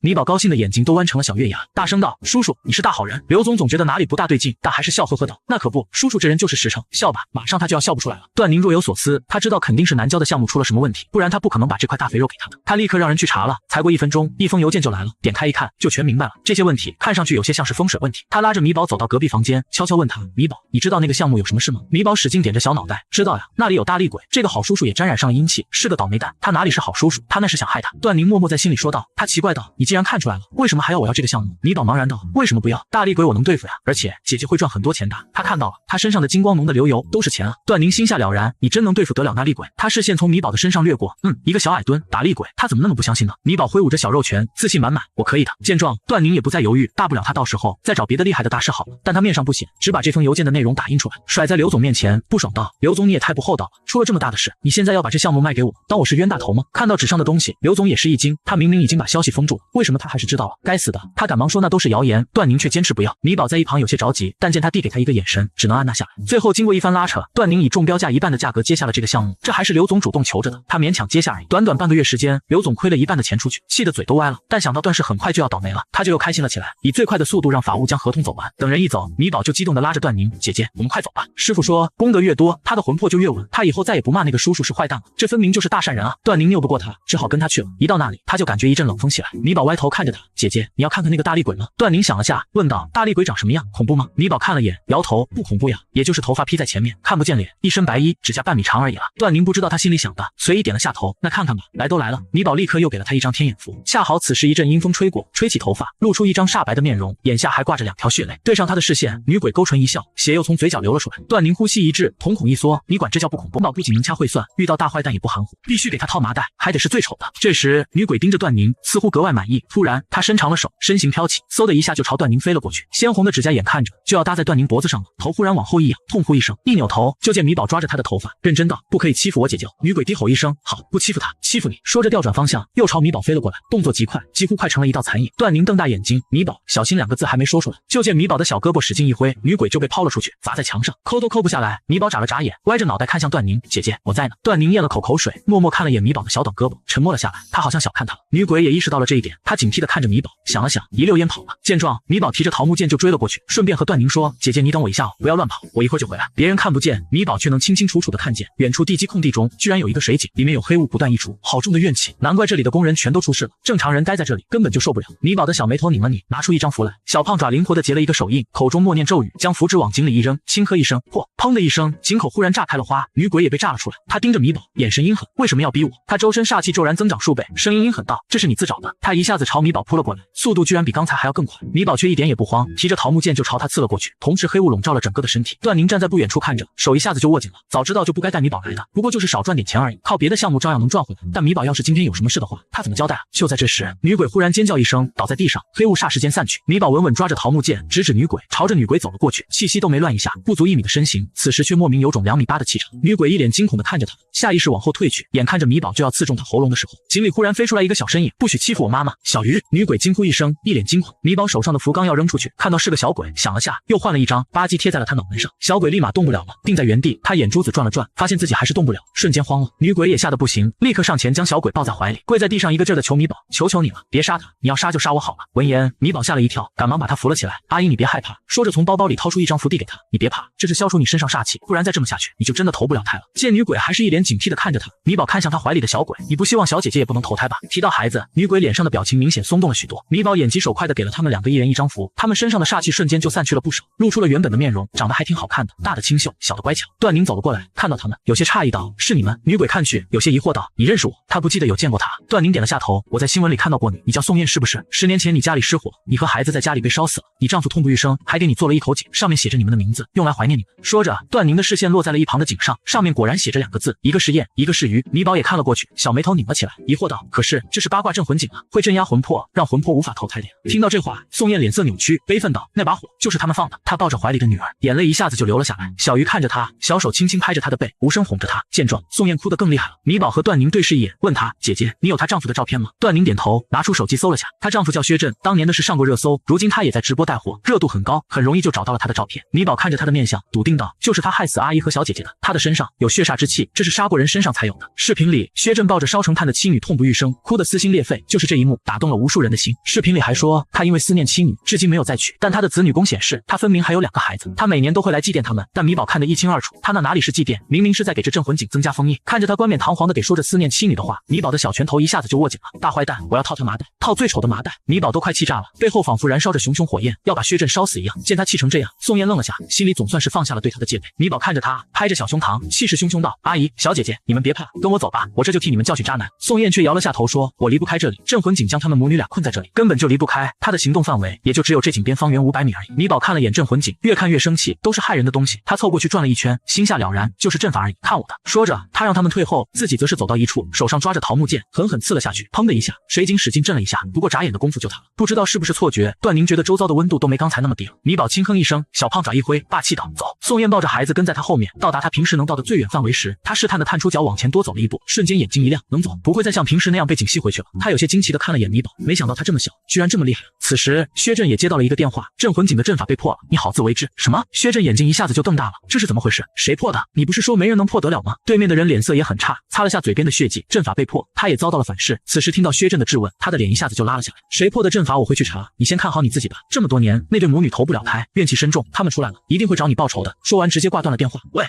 薛震喂了几声，脸也黑了，骂道：“骗子，拿了我那么多钱，这么一点小事都干不好，找他报仇？”他冷笑一声，他倒要看看他们有没有这个本事。就是这里吗？别墅外，米宝探出小脑袋，好奇道。段宁看了眼地址，点头，没错，薛震现在就住在这里。他这些年来一直在营销自己爱妻人设，如今渣男太多，这份难得的真情让观众们很吃这一套。他说做直播的钱全都捐出去，给去世的妻女积德，实际上钱全进了他自己的口袋，赚得盆满钵满。米宝搓了搓手，扒拉着罗盘，一脸期待道：“姐姐，我们走鬼门吧，走鬼门快！”而且他已经迫不及待想去给他套麻袋了。不着急。段宁摸了摸他的小脑袋，光是套麻袋哪里能够？米宝，你知道报复一个人最好的方法是什么吗？那就是让他辛辛苦苦经营的一切全部在他眼前化为灰烬。说话间，他眼底闪过一道寒意，所有对段家不利的，他都是这么对待的。米宝眨了眨眼，软萌萌的看着他。段宁犹豫了下，不知道他这么教小孩子会不会不太好，可别把小孩给带坏了。下一秒，他就听米宝说，我先套麻袋揍他一顿，然后就把他干的坏事全都告诉大家，让大家都骂他，再报警，让警察叔叔抓他坐牢，等他死了会被扔到18层地狱里。米宝脆声把薛震的下半辈子连带着下辈子全都安排的妥妥当当的。段宁沉默了下，他的手段居然还没米宝狠，可恶！米宝捏着他早就准备好的麻袋，姐姐，我能去揍他了吗？段宁叹了口气，他现在正在做直播，你要是现在去揍他的话，就会有很多人都看到你了。这样啊？米宝歪着脑袋，看到宋燕和小鱼时，眼睛一亮，阿姨，小姐姐，你们先去揍他一顿吧。正有此意，宋燕刚才还没好意思动，听他这么一说，立马就飞了出去，很快就又飞回来了，魂魄都虚弱了几分。他手指颤抖的指着薛家别墅的方向，那里有东西。米宝仔细看了看，原来是符，他眯了眯眼，递给宋燕一张符，这下没事了，你去吧。宋燕没有犹豫，点了下头，直接冲了过去。果然，这次十分顺利。之前他确实拿他没办法，这一次有小大师在，薛震死定了。米宝也兴奋地搓了搓手，姐姐，走走走，看热闹去。说完，不等段宁说话，他直接小手一挥，打开鬼门就拉着他走了进去。鬼门另一端直通薛震开直播的房间，小胖爪把门扒拉大一点，他趴在门边一脸兴奋地看着。薛震完全不知道他已经大祸临头了，正在介绍西瓜，他一脸悲伤地说道：“燕燕和小鱼生前最喜欢吃西瓜了。”评论区几乎要被好男人刷屏了。薛震借着擦眼泪的动作看了眼这些评论，眼底闪过几分得意。就在这时，他忽然看见手机里钻出2个脑袋来，他瞬间脸色大变，蹭的一下站了起来，椅子都被撞倒了。燕，他使劲咽了口水，强迫自己冷静下来。错觉，一定是错觉。周围的工作人员也疑惑地看着他，问道：“薛哥，怎么了？”他们看不见，那就肯定没有了。然而还不等他冷静下来，就见宋燕勾了勾嘴角，从手机里钻了出来。他盯着他，缓缓道：“薛震，你好狠的心啊！”说完，他手一挥，桌上的西瓜一下子就摔到了地上。就你这样，还敢立好丈夫好爸爸人设，一个杀人凶手，你怎么敢的？薛震，10年了，欠我的你也该还回来了，受死吧！说完，他一把掐住他的脖子，周身的煞气也将薛震包裹起来。薛震使劲挣扎起来，然而宋燕此时煞气缠身，是个实实在在的厉鬼，他根本就动弹不得。这煞气说起来还是他亲手养出来的。很快，薛震的脸就开始发青了，他强撑着最后一点力气，拿出口袋里的符纸朝他扔过去。这可是他花了大价钱买来的，专治恶鬼，1秒就能让他灰飞烟灭。然而下一秒，就在他的符碰到宋燕的瞬间，他身上乍然出现一道白光，将符纸切成碎片。他眼睛一下子就瞪大了，这是怎么回事？当然是因为米宝的符了。米宝探着小脑袋看着热闹，担心宋燕真的掐死薛震，沾了血，到时候就不能投胎了。他正要出去，段宁忽然拉住了他，再等一下。他在手机上快速打了一行字发出去，很快，薛震的直播间就被投送到榜1了。观众们一进来，就看到薛震的手紧紧掐着自己的脖子，掐的都开始翻白眼了，顿时一脸懵逼，这是干嘛呢？中邪了？这不是薛震吗？怎么回事啊？他刚刚说什么？燕，难道是看到他老婆了？那为什么他的表情那么惊恐啊？周围的工作人员看着薛震的动作，赶忙上前去拉他的手，结果都被宋燕一巴掌拍飞了。眼看他的呼吸越来越弱了，门忽然被人从外面推开，有一对双胞胎跑了进来，看上去11、12岁的样子。他们看着薛震，惊呼一声：“爸爸，你在干嘛呢？”一声爸爸，把直播间里的观众都听傻了。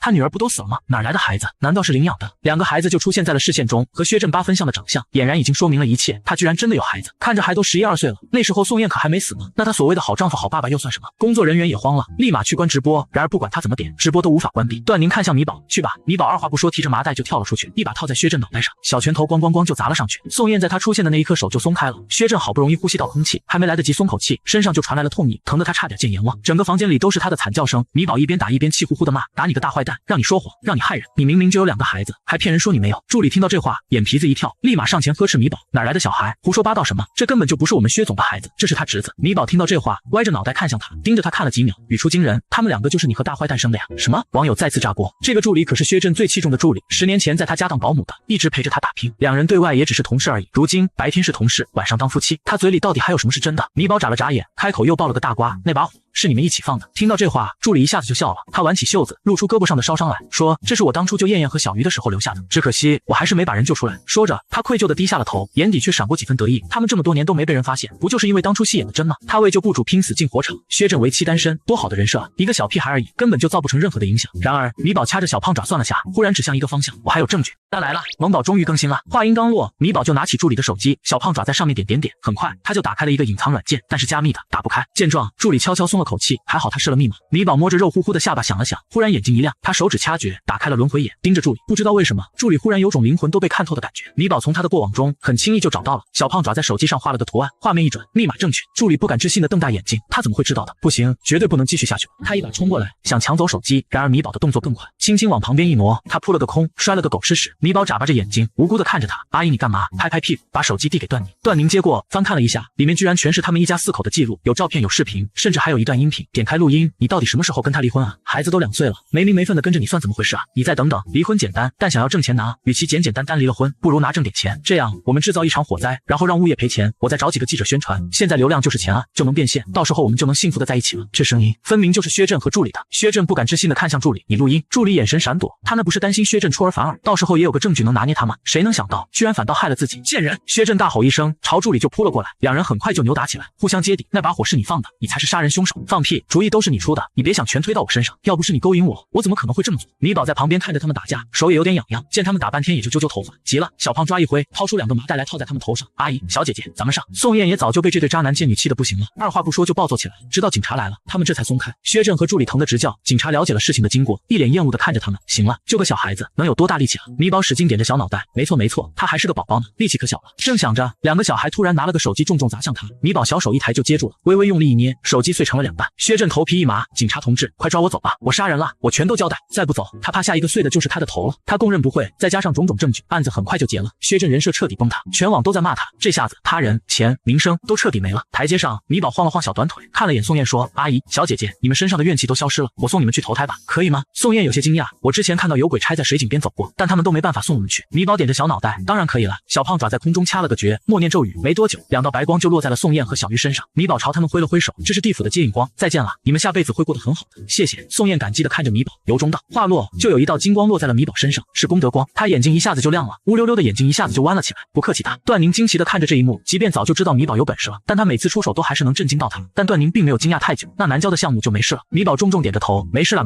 姐姐放心，找人去干活吧。段宁点头，把事情交代给助理，2人才回了家。刚到家门口，就有个身影跑了过来，一把拉住段宁：“小宁，你这段时间怎么都没来看我呀？你是和小炳分手了吗？”是程炳的妈妈。段宁看着他，眉头微蹙，他身体不好，还总给他炖汤喝，是个很朴实的人。段宁并不想迁怒他，然而米宝却盯着他看了看，小鼻子动了动，目光落在他手上的保温盒上，嗅了嗅，小胖爪立马捂住了鼻子，是那个臭虫子的味道。注意到他的动作，段宁眸光微转，忽然笑了起来：“是李阿姨了，您请进。”李秀娟看着他脸上的笑，也跟着笑了起来，就说嘛，他怎么可能逃脱得了同心骨的力量呢？小炳还是想太多了。他叹了口气说，这段时间也不知道怎么回事，小炳的身体总是好不了，每次刚好一点，想来找你就会出事，不是走路被地上的水滑倒，就是食物中毒，总之倒霉坏了。这不，所以他让我来看看你，怕你担心。他不担心啊，那些事都是他找人干的。他说过，在他的骨解开之前，不会让他走出医院一步。他装出一副内疚的样子来说，我本来想去看他的，但程炳性子要强，肯定不希望我看到他脆弱的一面，我就想着给他打钱吧。说到这里，他顿了下，看了眼李秀娟，见他一脸期待，话音一转，又觉得我不能用这种方式侮辱他，我不能让人说他是软饭男啊。李秀娟一噎，这段时间在医院他们烧了不少钱，本来想找段宁要点的，他这么一说，反倒让他不好开口了。算了，再忍忍，等他们结婚了，段家的就都是他们的了。段宁看着他的表情，心底冷笑一声，面上不喜，带着他进去了。米宝急得不行，悄悄凑到段宁耳边说：“姐姐，他又想给你下蛊了。”猜到了，上梁不正下梁歪，虽然有些失望，但并不算太惊讶。放心吧，他知道该怎么做。米宝哪里能放心的下来啊？眼看段宁和李秀娟在客厅里说话，他急得直跺脚，想到了什么，眼睛咕噜噜转了下，迈开小短腿悄悄跑了出去。姐夫，他跑到隔壁孟朗家，小脑袋在门口探了探。孟朗正在加班，听到声音看了过来，想到他的称呼，嘴角不由得勾了起来，但很快又压了下去，嫌弃道：“谁是你姐夫？”米宝眨了眨眼，